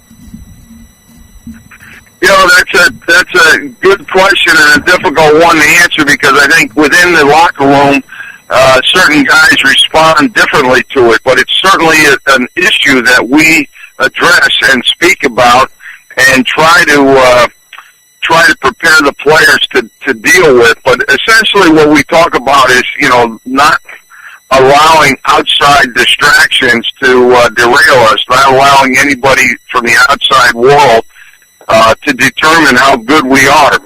they weren't going to score any touchdowns. The media force, they're not going to make any tackles, they're not going to catch any passes, throw any blocks. They really are irrelevant when it comes to whether or not we win or lose a football game. So why would we listen to what they have to say in terms of defining who we are? But unfortunately, a lot of guys, are affected. So you do have to constantly, remind them of, the fact that they're the ones that were responsible for whether or not we win or don't win, and not to allow them, whether things were going well or whether things are not going well, to be overly influenced by what they have to say. But of course, New York is such a hotbed of media with all the competition and all the media outlets, whether it's newspapers, radios, or television. I mean, they're just all competing for stories. So if you're not careful, it certainly can become a nuisance and can, in some instances, be a very disruptive force. We just try with great concentration not to let that happen. And the next thing I wanted to talk to you about, Victor Cruz. It's a great story for all sports fans. Same with Warren Moon, was not drafted in college, was a guy who kind of came out of nowhere, went to UMass, I believe, and this had a spectacular season. I know sometimes you're not allowed to comment on players, but I'd be very curious to hear, as offensive coordinator, is this stuff that you expected from Victor when he was in training camp, when you guys decided to keep him? There was a lot of rumors that at the time that you might cut him. No one knew it was going to happen, but you kept him, and wow, I mean, he had one of the best seasons ever by an undrafted player in the NFL. So I was hoping you could talk a little bit about that, and then we'll ask you one more question. Yeah, no, it's very definitely true that there was not everybody was in agreement with us as coaches that Victor deserved the spot on the roster, and we fought very vigorously to make sure that happened. 2 years ago, we wanted him because we saw him make a couple of big plays in the preseason, particularly against the Jets, and then we lost Steve Smith, and we had nobody that could play the slot position. So we were in a situation where we were desperately in need of someone. When we've had success with my offense, it's always been because we had a slot player that was effective on the inside. So we needed somebody. He really wasn't playing very well in the beginning, but there was nobody else. So we fought again just as hard, with just as many questions by certain people whether or not he was good enough. But we had no choice. We were able to convince the right people, and we kept him. He did not start the year particularly well. Was very poor in the Washington game. Finally had a catch in the second game against St. Louis, but then really came on in the third game against Philadelphia. Made two huge plays for us, big plays, that 2 touchdown grabs, which were just phenomenal. And then it was a matter of, he established himself as a guy that could make plays. Now it was a matter of cutting down on the amount of mistakes he made. And little by little, he did that. And by the end of the year, not only was he continuing to make some great plays, but he was really making very few mistakes. So there's no question he was an essential part of our run to the Super Bowl. And yeah, I mean, the thing that really hit me watching him is that he's such a young guy, and you're in New York, and as you said earlier in our segment, the media there is crazy. You would have thought that he would succumb to the pressure of the media saying, "Can you keep up these pace of these 100-yard games?" And he was always very cool. And that's the thing that I'd say about Tom Brady, is that he's, no matter what, no matter under pressure, he's always a very cool cat. And that seems to be the same thing with Victor, and it's even more impressive that he's like that, considering he went to UMass and was undrafted. And of course, Brady was a backup at Michigan and was drafted in the 7th round. So some interesting stuff there, in my opinion. But it was really great story. Great to see him succeed, and will be really great to see to follow his career and see what happens. Ari has the last question for you. Yeah, Coach. Basically, I know this is kind of a nerdy fan type of question, but the best you can explain to us, what is it like to coach in 2 Super Bowls, and not just 2 Super Bowls, but 2 of the closest Super Bowls in history, and one of them where the Patriots were trying to get to 19-0 and set a record. Right. How do you go about your job, make the decisions that you got to make, and call the plays that obviously worked out well with 100 million plus people watching your every move. And if I can add on to that, sorry, Ari, the two big catches by Manningham in the second game and in the first game. David Tyree. Okay, yeah, great. yeah. First of all, the Tyree catch was a terrific catch.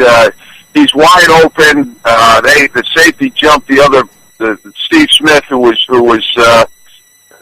catching a lot of passes in that game, and the corner squatted on Steve as well. So he's wide open. The problem was he was getting rushed by the defensive end, and so he was in their grasp and spinning around, and finally was able to break through and make the throw. And by the time he made it, Rodney Harrison had come from the other side of the field and contended for the ball after he caught it. So that's why it was close. Otherwise, it would be honest with you, he would have caught it and scored a touchdown a lot earlier.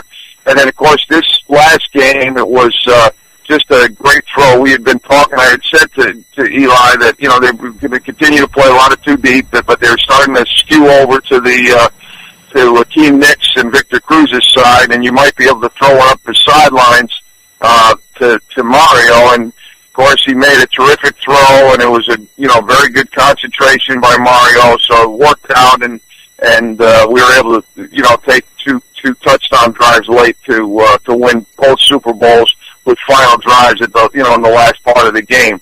In terms of calling the plays, you know what, you're so focused on what you have to do to give your team a chance. Make the plays. Like I send in plays, and then I send in alternatives as well. We call alerts, so that if something isn't the way it looks, then he's to alert to this other thing. So I've got a lot going on that I've got to concentrate on. So I can't even think about the magnitude or the enormity of the game or who's watching it. To me, at that point, the nice thing is you're so immersed in what's going on and focusing on getting the job done that you're able to kind of ignore all the people that are there and all the people that millions and millions of people that are watching on television. I think if you've ever thought about it, you wouldn't be able to function. Right, well absolutely. said, Coach.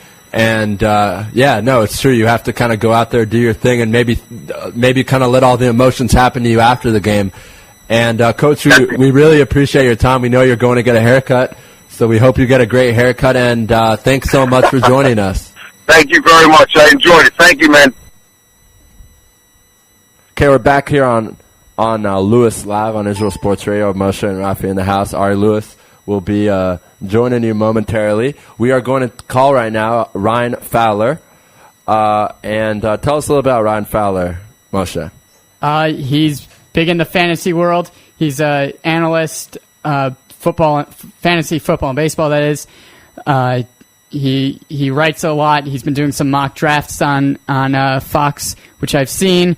It should be interesting to talk to him. Peyton Manning, Andrew Luck, all this stuff will be going down in the football season, along with baseball. Like R.A. Dickey. I know we've talked a lot about him on the show. Calling What It's Sports. If you know your party's extension. So it will be good to see. Maybe anybody actually saw that coming. Maybe he saw that coming. I don't know. I guess we'll have to find out. Should be a good interview. Your call has been answered by a via IP office. We have to put an extension in not here. available. To leave a message, wait for the tone. When finished recording, press pound for more options. We're going to try it again because we did not have the number, but we have everything set up right now. He requested that we give him a call on his private number and then get it on the extension. Otherwise, so we're going to put in the extension right now, and then we should get through. And it's ringing right now, so.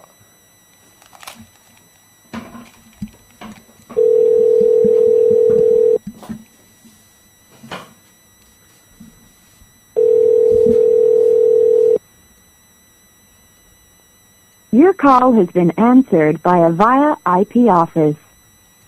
Darren Vanilla. Okay, we got a bit of a problem here. We're going to take a break and try to figure this out. This is Louis Live on IsraelSportsRadio.com. The biggest names in sports are all on Israel You're tuned in to the only all-sports talk network in the Middle East, IsraelSportsRadio.com. Body and Soul Gym in the heart of Talpiot. Great machines, excellent staff, and wonderful classes such as Pilates, yoga, and kickboxing. Give them a call at 02-678-8861. Once again, that's 02-678-8861. www.body-soul.co.il. Once again, that's www.body-soul.co.il. That's Body and Soul in the heart of Talpiot, which is great for your body and your soul. Back here in Louis Live, we're going to try this again here. Appreciate everyone staying with us. Want to remind everyone to check out our store by clicking on the store tab on IsraelSportsRadio.com. Great items there for sale. Shipping is included in the price. Books, hats, T-shirts, candles, food, and much, much more. Check that again on the store tab on IsraelSportsRadio.com. And wait momentarily for hopefully Ryan Fowler from Fox Sports to pick up. Yeah, talk to him about fantasy sports. Hi, this is Ryan Fowler. Sorry. Okay, we got to Ryan's machine. We're going to try him again.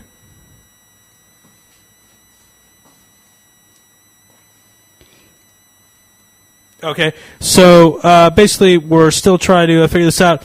Now, in the meantime here, fantasy football and fantasy baseball is certainly popular. One of the questions that will come up regards to Peyton Manning, where he's going to be drafted or not, because of the fact that Peyton missed all of last season, coming off the neck injury, the south side of 35, and the south side of 35, and with the new team, new coach, new offense, etc. So we're definitely going to keep an eye on Peyton Manning and how that works out. Okay, I think we have to hit enter here. All right, and so the Peyton Manning will be an issue. Adrian Peterson, where he goes as well. Generally, he's the number, or at least last season he was the number one. He has a torn ACL, so he's not going to be the number one pick, and a lot of people might have to scramble to figure out who they would pick. Adrian Foster was consistently number 2 pick there, so we'll see who comes up.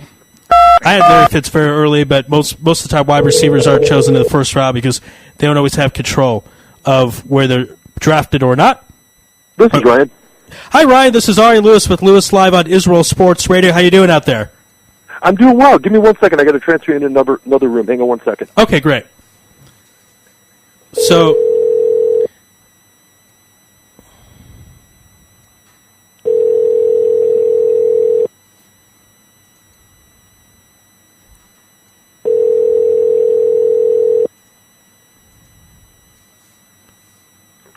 all right, I'm good to go. Okay, great. Ryan, we apologize for the delay. We were doing an interview with Kevin Gilbride, the offensive coordinator for the New York Giants. So, again, we apologize for calling you later than scheduled. But it's certainly great to have you on right now. And let's just get right into it. My first question for you is regarding Peyton Manning. Missed all of last season with that neck injury with the new team with the Broncos. How late is he going to go? Will someone maybe take a gamble on him a little early, maybe 4th, 5th round, or you think he'll go a little past 6th, 7th round? Where do you see Peyton Manning being slotted this season for fantasy football? Well, first of all, thanks for having me. Sorry, I didn't realize we were live. I apologize for the delay. But about a month ago, the 4 members of the FoxSports.com fantasy department put together composite rankings, ranking the top 200 fantasy football players heading into this year's draft. And despite all the health risks that go with Peyton Manning, when we came out with our composite rankings, Peyton averaged around the 3rd round. So people are still pretty high on him. I think the bottom line is if he wasn't healthy enough, he wouldn't be out there practicing, and people are willing to take the risk because they know what Peyton has done in the past, and he can make chicken soup out of chicken droppings really fast. And again, you got Demaryius Thomas out there, Eric Decker, and again, he's got Jacob Tamme back. He made him a fantasy all-star in Indianapolis. So right now, Peyton Manning averaged 3rd round in our composite rankings. Wow, 3rd round. Okay, I'm surprised by that, so we'll see what happens there. Now, let's go to the gentleman who had Peyton Manning's spot, if you will, on the Broncos. Tim Tebow doesn't really pass that much, but is popular, does running, so can get some fantasy points that way. Where do you see Tebow landing in the fantasy football drafts? That is the million-dollar question. Again, I think, risk versus reward. You might see Tebow picked up in the 12th, 13th, 14th rounds. But again, that Wildcat that they're talking about getting him 15 to 20 touches a game, then there's always the risk that if Mark Sanchez struggles out of the gate weeks 1 through 4, you could see a changing of the guard and Tebow thrown in there. The risk versus reward's just too high to see Tebow go any higher than, in my mind, the 13th, 14th round before you take maybe a defense or a kicker. You take a flyer on Tebow and see what happens. But, again, his completion percentage and passing numbers from last year just aren't worth it. But then again, if there's some type of way that your league allows Tebow to line up as a running back, or if you have a fullback slot in your fantasy football league, maybe you see him go higher. But if his only position eligibility is quarterback, I don't see him going that high. All right, now you're on with Moshe, and I want to move down south. Cam Newton, what's he going to be like this year? Where's he going to go in the drafts? He's got the potential for a lot of yardage, of course, as we saw this past year, but his touchdown-to-interception ratio leaves a little something to be desired. Also, I don't think he can repeat with the number of rushing touchdowns that he had last year. Yeah, and I think you hit it right on the head. That is a good take, and we'll start there because the one off-season move that fantasy football fans need to pay attention to in Carolina is that they went out and signed Mike Tolbert. They already have D'Angelo Williams, they already have Jonathan Stewart, and then they go and sign the bowling ball Mike Tolbert, who had a nice couple seasons in San Diego, and he could take away some of those goal line runs that Cam did last year that gave him pretty high double-digit touchdowns there in the teens. So I think you're going to see Cam Newton still rush for a good amount of yards, still pass for a good amount of yards, but those rushing touchdowns might go the way of Mike Tolbert inside the 5. I still think he's a first-round pick. I've had a change in philosophy from years past where I always went running back in the first round, and most likely I went running back in the second round, but this is a passing league. We saw monster fantasy numbers out of quarterbacks last year, and Cam Newton was one of those guys that, again, they took a flyer on him in rounds 10 through 15, 10 through 16, and it paid dividends. So don't be surprised to see Cam Newton taken in the first round. I just participated in a mock draft, 12-team league standard scoring, and he was picked up 9th overall by myself. So I'm pretty high on Cam Newton, and hopefully, again, despite losing out on some touches inside the goal line, he still puts up monster numbers this year. All right, and what about Ryan Matthews? He finished off last year incredibly. Is he poised for that breakout season, and should we be looking to take him maybe even 4th round, 3rd round? I don't know. I mean, is he ready for that jump?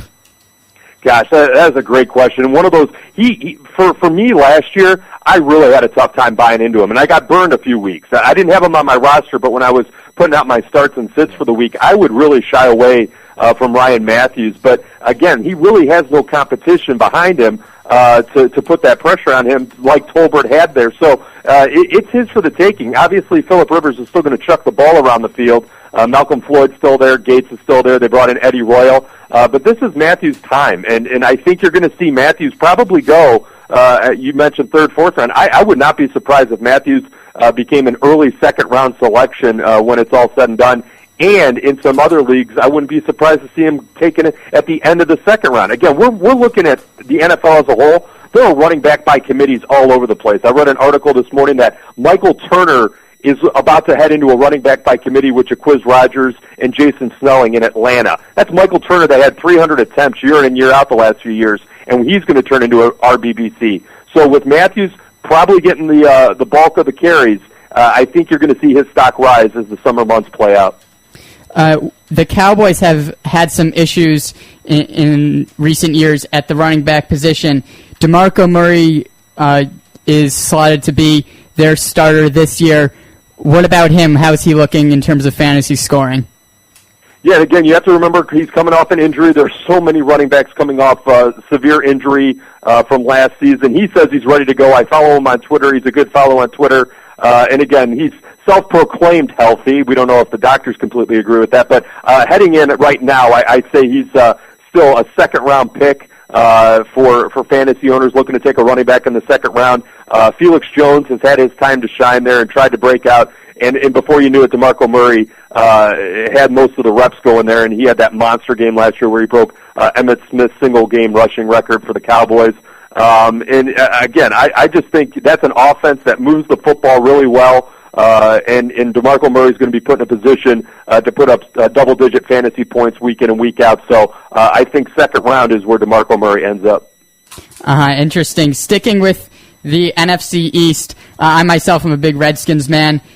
Fred Davis, Chris Cooley, who's going to be the starting tight end there, and how's it going to work out for fantasy owners? Which tight end should they take, if either? If I was drafting right now and I had no other choice but to take between the two of those, I would take Fred Davis. I actually, believe it or not, when he was going through USC, I was working in his hometown of Toledo, Ohio. So I grew up around I was working where Fred Davis grew up, and the passion that guy has for football. He's made some bad off-the-field decisions, and he's got to clean that up for him to have full fantasy value. He missed 4 games last year due to suspension. But I think heading in, he is the favorite to have a breakout season at the tight end position. I would have more confidence saying this, and this is crazy to say. If Rex Grossman was the quarterback, I'd probably be raving a little bit more about Fred Davis. But because they brought in RG3, and he's going to be running the ball out of the backfield a little bit more often than obviously Rex Grossman is, his stock took a hit because you have a rushing quarterback, and we don't know how much he's going to throw to the tight end. But Shanahan loves the tight end sets. And I think Fred Davis, out of the two of them, becomes the go-to tight end in that offense.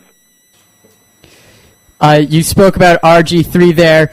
With this rookie class, who's going to be the top fantasy producer this season? Out of quarterbacks or any rookie quarterback or any rookie player? Any rookie player. I think Trent Richardson and I think RG3 are 1-2, and you could probably reverse those. Again, the Cleveland Browns don't really have that many offensive threats. They're probably going to end up going with Brandon Whedon, a fellow rookie, at the quarterback position. He doesn't have many targets to throw to, so I could see Trent Richardson off the jump getting 25 carries, 30 carries a game on the regular.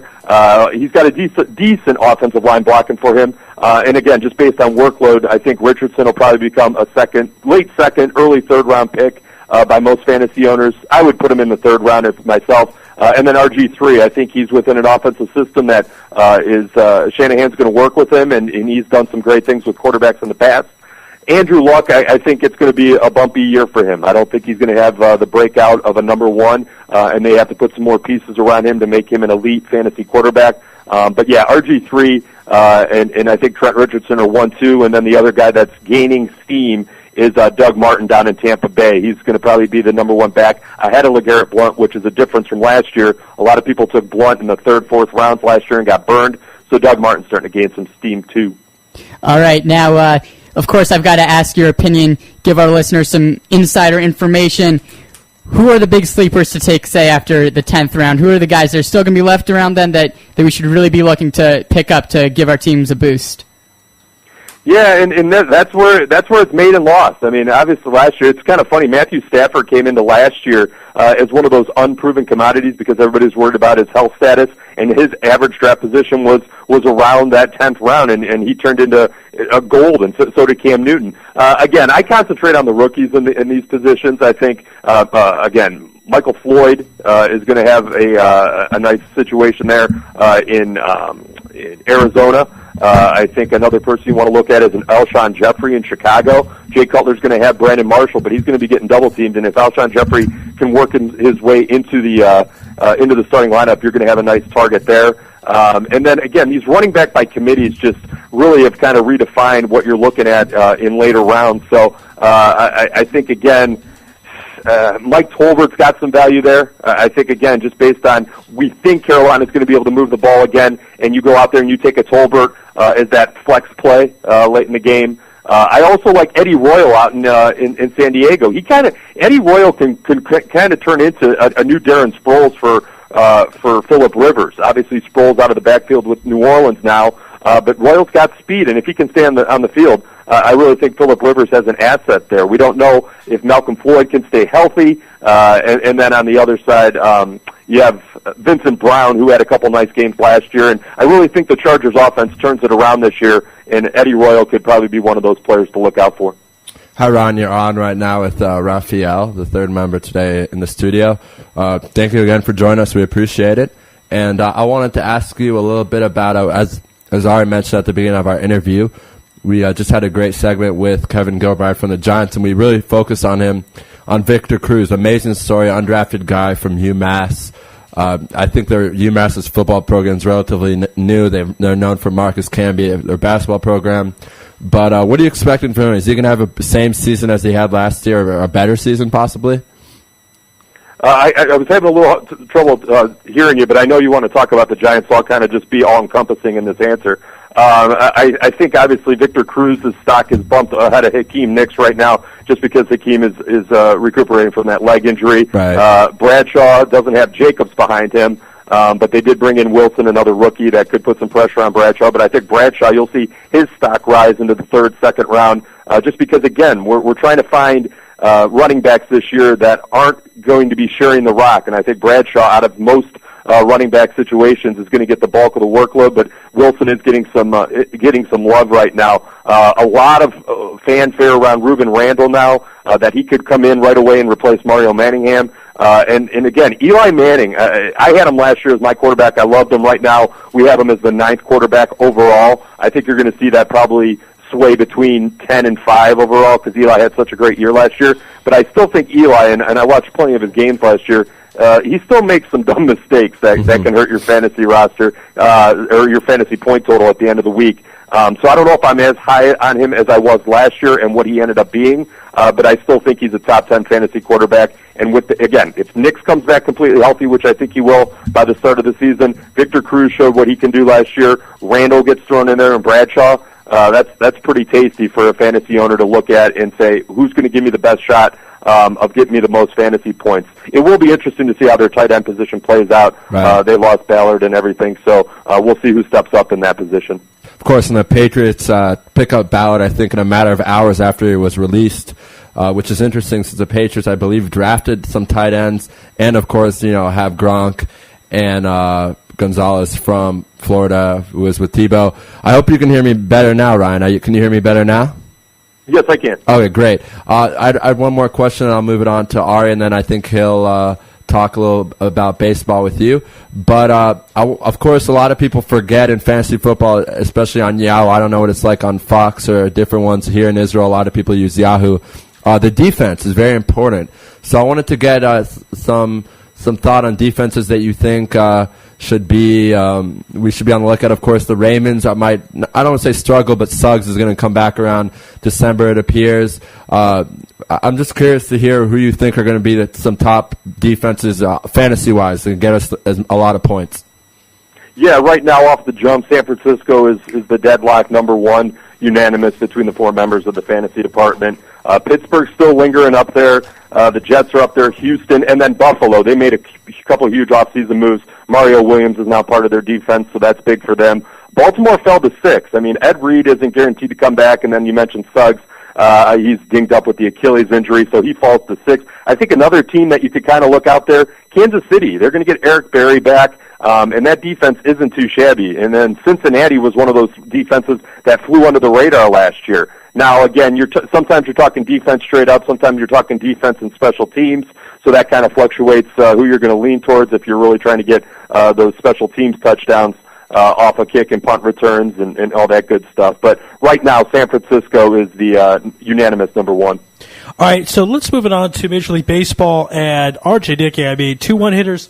R.A. Dickey, 2 1-hitters in a row, and he is first in the pitching categories in the National League. How many people really had him drafted at all, or if they did, at a high level? I mean, this has got to be the biggest surprise of fantasy baseball right now, right? I mean, we look at his fantasy percentage now. It's hovering around 8%, but again, after week, when he was playing these huge numbers, or well, I should say low, I think you go into this and you're looking at a 7-year-old knuckleballer, you're not really jumping for joy to pick him up.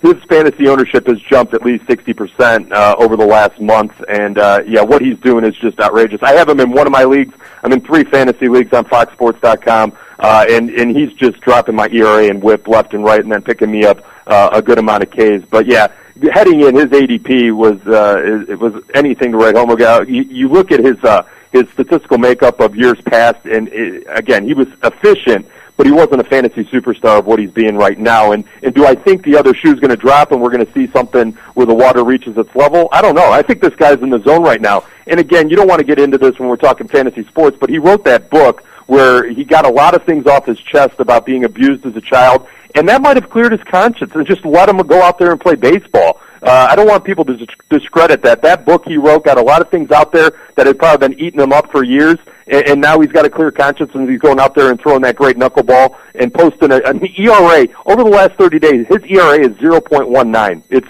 ridiculous. Right, and moving along with pitchers, we've got some bad news out of the Braves. Brandon Beachy is going to be going in for Tommy John surgery. He obviously great ERA. Who should people be looking to pick up instead of him? Yeah, and I had Brandon Beachy on my team too, so I had to unfortunately cut him from the roster, and I went out and picked up Felipe Polino, the Royals starting pitcher that's had a pretty good season. He's on the DL right now with the groin. They're thinking that he's going to be back next week off the DL, so I picked up Polino. But some other names that I put in my little column about who to look at based on ownership percentage. I could throw out names that are owned in 90% of leagues, but that's not going to help anybody. Based on ownership percentages of like 50% or lower, so you have a 50-50 chance of being able to pick him up. Andy Pettit was out there in 46. Well, he was only owned in 46% of leagues. Look at Jonathan Neese. He's had a nice month with the New York Mets. Felix Doubront got another win for the Red Sox last night, and he's got a high K rate. You're gonna suffer a little bit with WHIP and ERA, but Felix Doubront been a surprise from the strikeout standpoint for the Boston Red Sox. A.J. Burnett for the Pittsburgh Pirates, not going to get a ton of run support, but he's pitched well over the last month. Ryan Dempster's out there in 45% of leagues. He's on the DL right now, not getting a ton of run support, but his ERA and WHIP is nice and low. You got who's the guy in Irvin Santana's pitched okay, but I think you're going to get some run support with the Angels. So yeah, those are a couple names that I threw out there, and there is a column on FoxSports.com of who to replace Brandon Beachy with right now. And I want to go, this is probably someone who's drafted pretty high, but I'm not sure exactly where he was. Josh Hamilton's been hitting the cover off the ball, the lead leaguer at this point as far as winning the MVP of the AL. He's the front runner. I'm always curious because he's won an MVP a couple years ago, but he has those personal issues and those battles with alcoholism and so on. Last year was a little bit down, even though he had that big home run in the 10th inning in Game 6 of the World Series. How many people took a flyer on Josh Hamilton, and what round was he drafted in most fantasy baseball leagues? Yeah, his average draft round was probably around 5 if we're just averaging it out. And I actually put up a poll on FoxSports.com's baseball page saying if you had to redraft today, who would be your number one? Because Kemp's been dealing with a couple trips to the DL. Albert Pujols, as we know, struggles out of the gate. And most people out of 1,000 votes or so said Josh Hamilton would be their number one overall pick. And he just got out of the hospital, lost about 10 pounds with a virus that he was dealing with.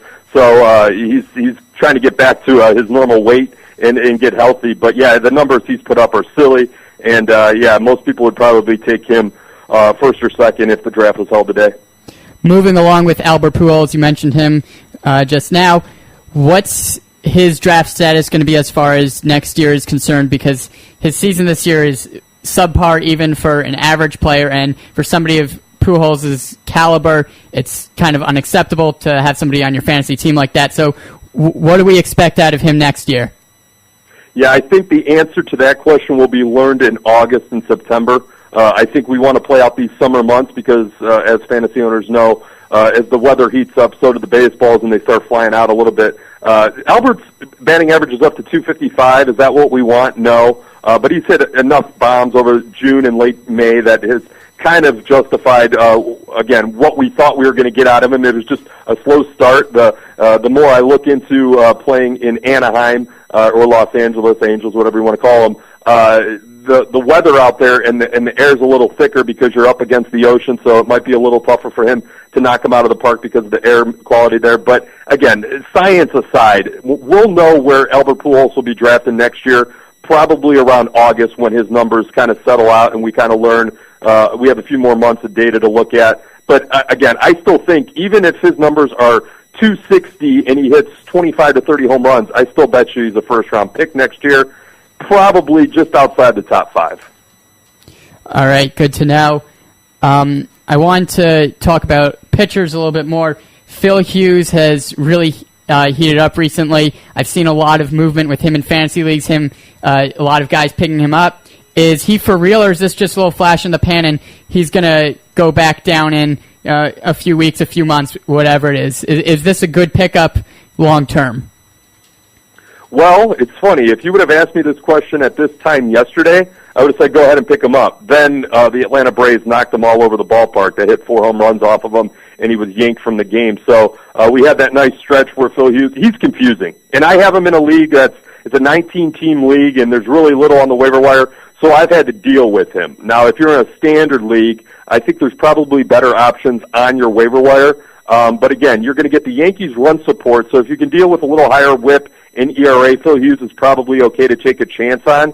But it's got to be in deeper leagues. This guy right now is driving me absolutely crazy. I actually wrote about him yesterday because, like you said, a lot of owners have been picking him up because he's had this nice stretch over the last 3-4 weeks where he's put up decent numbers, nice strikeout totals, but he's driving me out of the career. This is the same Phil Hughes from 18 games a couple years ago. You deal with some ups and downs, and I don't know if all of you have this for that.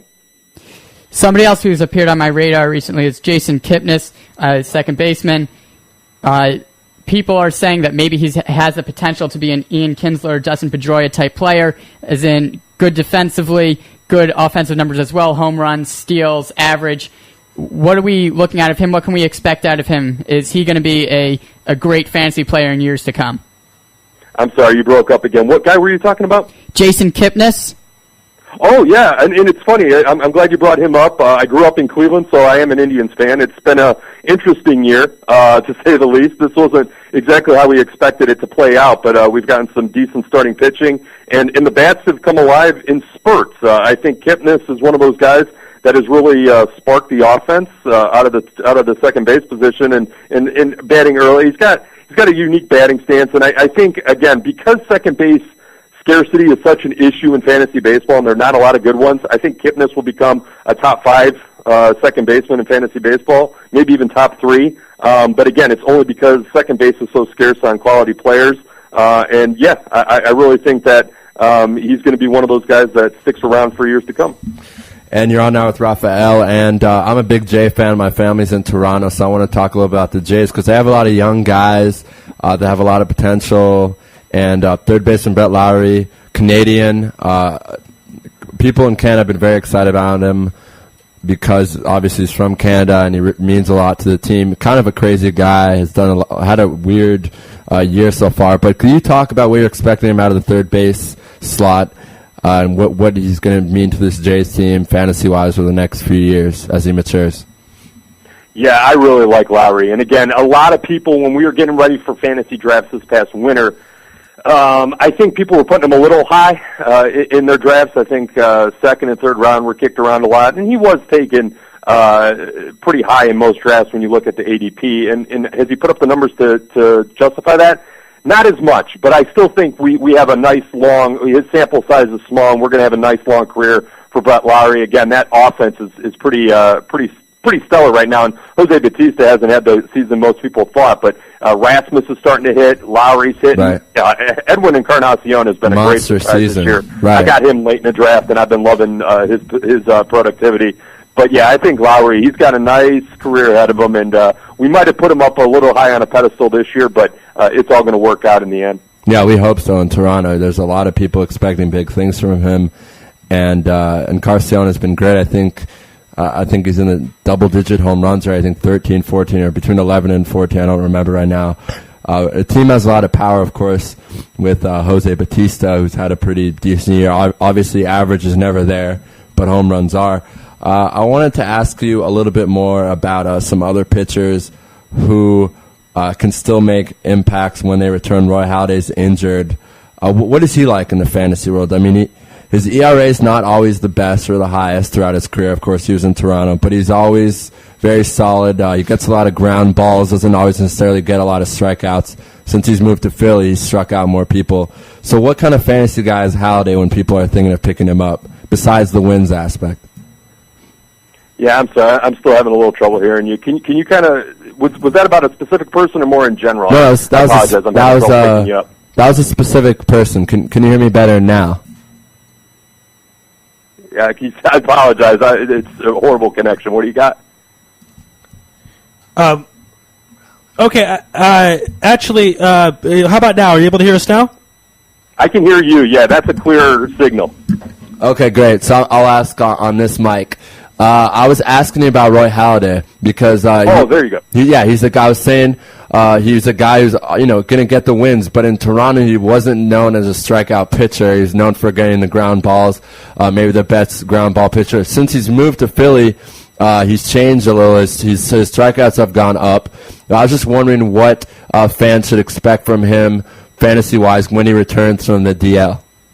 Yeah, and I apologize for the trouble hearing you there. But, yeah, Roy Halladay, the one thing that I've had issue with all Phillies pitchers this year, and I have Cliff Lee in the league, and you're talking about Halladay, is the run support that they're going to get. Sure, he's going to come back, and he's going to be hopefully healthy enough to get you an ERA under 3 and maybe 5 strikeouts a game, but I don't think we're going to see anything stellar this year. There's something obviously ajar with Halladay this year, and I just don't think the Phillies' offense can dictate that this guy is a must-start every game because, you're going to throw him out there, and if he doesn't get 3 or 4 runs on the board to at least help him out a little, his value is definitely taking a hit because of the Phillies' offense. And the same thing can be said of Cliff Lee. Cliff Lee goes out there and throws 3 straight gems, and he doesn't get the run support, and he takes a no decision or a loss, and then he goes out there and gives up 12 hits the other day, and it's just a mess. So risk versus reward of Halladay coming off the DL, I would probably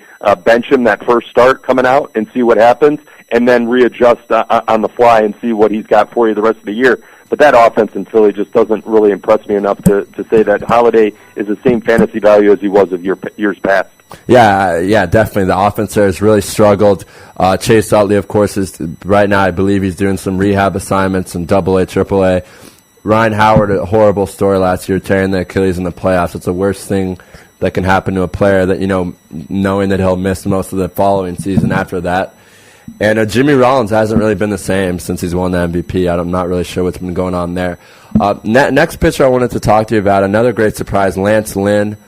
He's had a pretty good year. He just had a loss against the Tigers, I believe, a couple nights ago, but still, I believe 10-3. People expecting Adam Wainwright to come back this year and have a good year. He's been dismal, really horrible. What are your thoughts on what Lynn's been able to accomplish for a new look, you could say, a new look Cardinals team this season? Of course, new manager and no Pujols. Yeah, and I think it's going to be interesting. I think Lance Lynn got knocked down a few steps when he lost to Verlander the other night against Detroit, because I thought you were going to have an interesting conversation if Lynn continued to win and Dickey continued to do what he did of who your all-star starting pitcher was going to be, because you're going to get La Russa as your manager, so you could say Lance Lynn was probably going to get the tip of the cap from his skipper, former skipper, and then Dickey's just been incredible. So you look at those two stories of the most unlikely candidates to be the starting pitchers of note this far into the season. Lynn's been incredible. He's one of those guys that somebody swiped off the waiver wire probably in mid-May, early May, and just wrote it out. I think it will be interesting to see how he bounces back from this poor outing from his standards against the Tigers, and we'll see how he plays out the next 2 starts, and then we'll adjust and see if something is trending the wrong way based off of how fast he started and how good he's looked. But yeah, incredible story. Him and R.A. Dickey in the NL have been great stories from the bump. Right, we're going to end with this. I believe fellow Canadian Joey Votto, who's had a monster season this year. He's played really, really well. And a lot of people don't know about him, of course, being in the Cincy market, not the biggest market. The team's doing well. I believe they're in second place, right behind, or maybe they're even in first place, actually. I know it's very close to the Pirates, Cardinals, and Reds, but why don't people know more about this guy? Is it just where the team he's on? I mean, it seems that the team doesn't market him well. We don't see commercials with him, and this guy is really, I think, the best young baseball player in the game right now, in my opinion. No, and I think that's a great point on all points. I'm actually based out of Cincinnati, so I deal with this every day. Okay. Joey Votto is obviously a fantasy commodity of a different level. You look at first base in fantasy baseball, and you got, Cabrera's eligible there, Prince Fielder, Pujols, and all these other names. And the reason Votto doesn't get the fanfare and the recognition, he's a private person. This guy just signed a monster deal, and it's the most I've ever heard him talk was at the press conference. He's starting to do more radio interviews, and I think probably part of his new deal with the Reds that pays him $15 quadrillion over the next 10 years is to be more out in the open and be more public.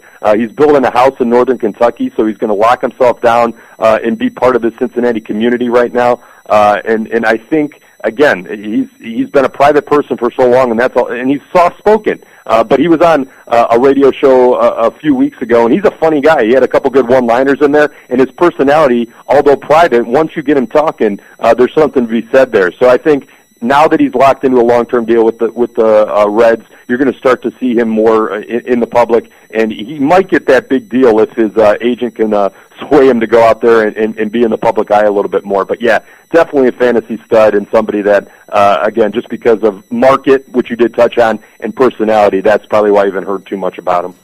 Yeah, that's interesting. I didn't know you were based out of Cincinnati, so I'm sure you deal with that. I just don't get it. I mean, I just don't. You look at his numbers. I think it was something like 340 the other day, and this is a guy who won the MVP.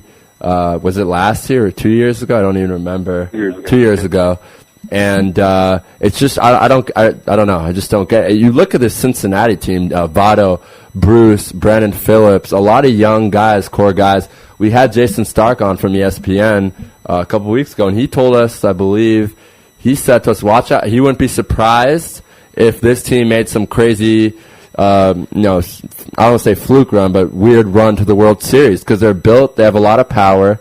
Their pitching is kind of, but they have a good offensive team.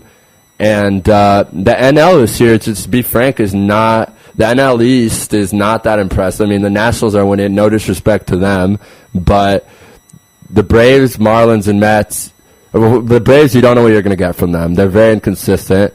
The Marlins, same thing. Josh Johnson hasn't been able to pitch well. So, what do you think? What are your thoughts now that I hear that you're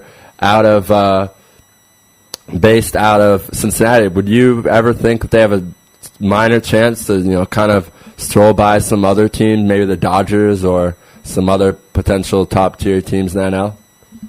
Yeah, absolutely. I think the one thing you touched on was their pitching. They got Johnny Cueto on the front end. Matt Latos has struggled in a major offseason deal that they thought they were going to get more out of Latos. So I think the pitching will be the key to their success the rest of the year. Their bats are fine. I think they might make a move for a third baseman.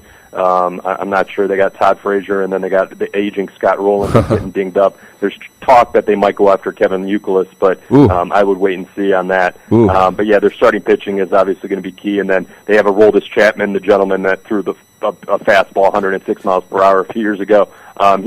He was untouchable there for a little bit. He's been banged around a little bit the last 2-3 times out, but he's got nasty stuff. So if they can get the ball to him, they're in good shape. And Jay Bruce is another big bat in their lineup.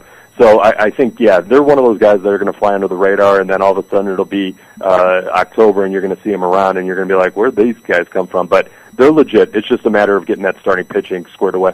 Right, and I mean, that's something, again, no disrespect to the Reds, but would you call this a down year for the NL? Because it just seems like, the Cardinals just lost Poole, so they're searching for an identity, and they're doing a good job. The Dodgers, an interesting pitching staff. If you look at it, it's a good fantasy pitching staff because they have all these guys that have collected wins in the past.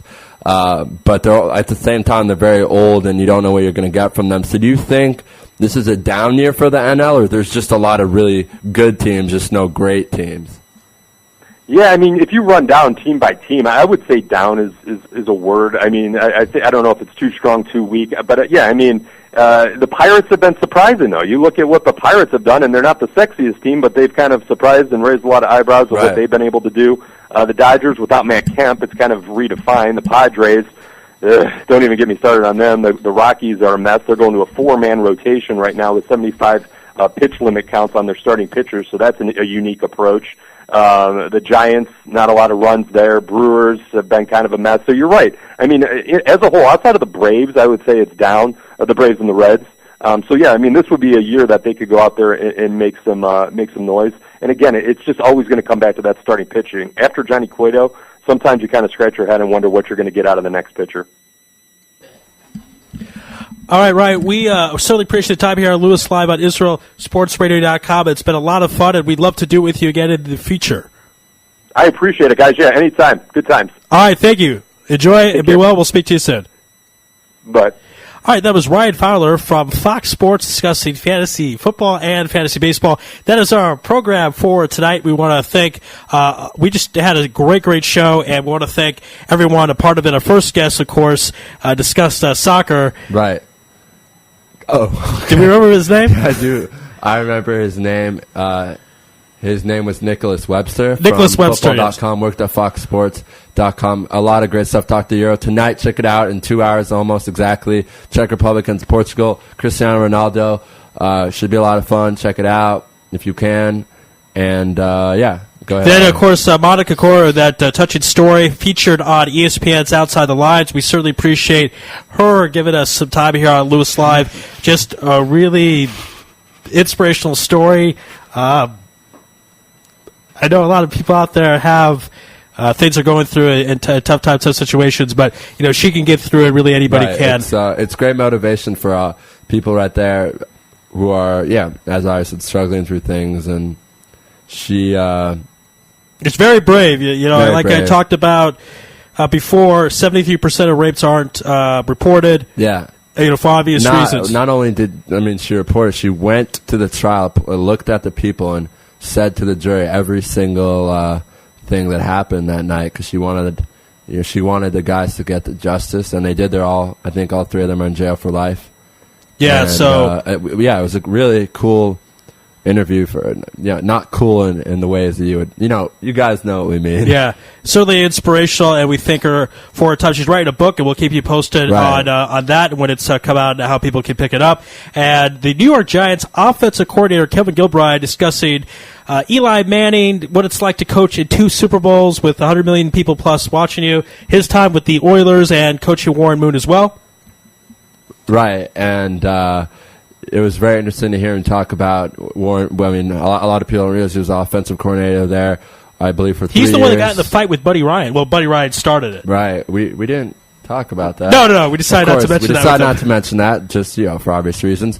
But a great guy, honestly. I mean, sometimes a lot of people at that stature you think would have a lot of ego about doing interviews. But he was very, very open with us. I feel it gave us a lot of inside scoop. We talked Victor Cruz, undrafted guy to UMass who just had a breakout season, an amazing season. I mean, you take him off this team, they don't win the Super Bowl. They don't win the Super Bowl. They probably don't make the playoffs. They made the playoffs. They barely 10-6. Right. And by the way, Kevin, when he coached Gilroy, when he was Kevin, what are you? He's your friend now. You can call him Kevin. Come on. Actually, if you listen to the interview, I think I said Kevin. Okay. All right, anyway. In the beginning, but he was driving his car and stopped for us. He was on his way to get a haircut. Right. He actually stopped the car to the side and did the interview for us. So we certainly appreciate his time. Yeah. That was really great stuff. We hope we got a good haircut, right, Ari? Absolutely. Well, hopefully, let's see. When's the next first preseason game? Will be in August, a month from now. See the remnants of it. Right. And finally, Ryan Fowler from Fox Sports discussing fantasy baseball and fantasy football. He was on with us for over a half hour. Had a great time. That was a lot of fun. Fantasy sports is good stuff. Really, it's a way you really get to be a part of the game. Yeah, and you can watch it, and when a guy hits a double, you can say, "Oh, he hit a double." It's like if you're one of those people out there who doesn't have a favorite team, it's the greatest thing in the world because you can get involved with so many players. And then the worst feeling, Ari, I'll tell you, I don't know if this ever happened with you. If you have a fantasy team and let's say your pitcher is pitching against your favorite team and you just want the pitcher to fail because it's your team and it's a very awkward situation, you don't know what to do. At the end of the day, you got to root for the team. Maybe there were a couple times where the fantasy numbers were close and I didn't root for my team, so I'm sorry, Toronto. But next week, Tommy Smith to talk about, at that time we will have the semifinals for the Euro, so that's a great time to have Tommy Smith on from ESPN. Hopefully we'll get a hold of Mark Stein, and if the Heat win, Ari, when would Game 6 be? Game 6 would be Sunday. So yeah, we'll probably have Mark Stein to break down the NBA champion, depending on if it goes. We'll see what happens. predictions in the studio right now. I think that the Heat will win tonight. Moshe? Heat are going to win. Very tempted, but at the beginning of the series, I said Heat in 6. I'm going to stick by that. I said they lose tonight and win on the road at OKC. All right, good stuff. And please stay with us next week. It's going to be a really great week. We're going to have more soccer guests. Zach Lee Rigg from Goal.com will join us as well. We're going to have an Israel national, what is it, guys? An Israel national skeleton person. Athletes. We're going to learn a lot about that. I mean, it's really cool to know that. We're going to have Brian Sachs on to talk about Olympic track and field. And this just confirmed Monday at 6:30 our time. We're going to have Yoni Siserwitz, who is famous, world famous for his ability to sneak in to really big games. He snuck into Super Bowl 41, which was in Miami. He is based out of Florida, of course, and he snuck in to Game 4 of the NBA Finals. What? So he is the master of sneaking up on stuff. Should we be telling everyone this on the radio, though? All right, what if our... I already had him on. It's okay. It's almost shame on security for not stopping this kid. This is How old is this kid? Early 20s. And he just sneaks in. He has a whole system and formula, and he's described it in detail in the past. Actually, we met him because he kind of snuck into an episode me and Andy were doing. Me and Andy were doing a show at an outlet in a place downtown, and he just sat right by us and got on the air. So we kept in touch with him. He's really good people. I want to talk about a little more who we have next week so everyone can check it out. James Williams, of course, on Wednesday. We're just looking at our calendar here to see who else we have. We want to tell you everything. But all right, what do you think the key tonight's going to be in the game to make sure the Thunder... Well, the Thunder had Game 4 if they didn't make a couple of mistakes. So if they go over, that's hard to win a closeout game. Miami, we don't know LeBron how well he's recovered from what happened to him, that sprain. Right. I read that an hour ago. He's going to be playing for sure tonight. It was quad problems, but he'll be playing. All right. When you're ready, I'm ready to tell more about our guests. Okay. We are going to be having on. We're going to be having a Monday show, which is very exciting. And so we're going to be having on some soccer guys on Monday. As Ari said, his boy who sneaks in the stadiums. Tuesday, Richard Farley from NBC Sports to break down the Euro. Antoine McNutt, a former NFL player who now is a motivational speaker. The president, because we're not sexist here against women, we love women, Mike Levy of the LA Sparks, one of the most successful WNBA franchises. Teams. And we're working on Lisa Leslie right now and Sue Bird. We are working on that very hard. Sue Bird's probably more realistic because she's Jewish. And her dad is. Right. Well, we won't get into that. Not with her. Right. Well, right. Anyway, Colin Rooney, who's a European basketball documentary guy. He's going to talk to us about his time in Germany, Turkey, Belgium. A lot of great stuff there.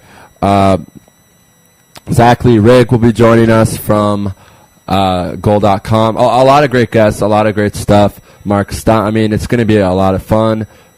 Ari will be in the studio. I will be in the studio, and Moshe will be in the studio next week. So, and we want to thank Moshe for being in the studio today as well. We do.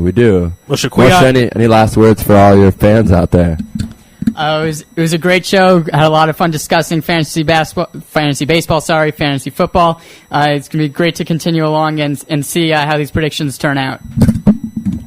Right. Tonight, Ari and I will be suiting up at my house, and we'll be watching the game. Oh, so for sure is on? I think it's on. Let's do it. Game 5 will be on tonight at the Geller household. We got it. Potential champion could be crowned Potential, right. I mean, MVP trophy to LeBron. I mean, there's no question if they win. So we'll be on Twitter too if anyone wants to write us during the game at Israel Sports Raid, I think. Israel Sports RAD. Right, and at Sportsman. Rafi will be watching it, hopefully if we don't fall asleep, 4 a.m. local time here.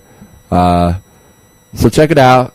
We had a great 2.5 hour show, a lot of great guests, and I'll let Ari say the good night to everyone. So stay tuned for much more programming later on in the week. Thank you, everyone, for being with us. But that's it for tonight. God bless, and good night.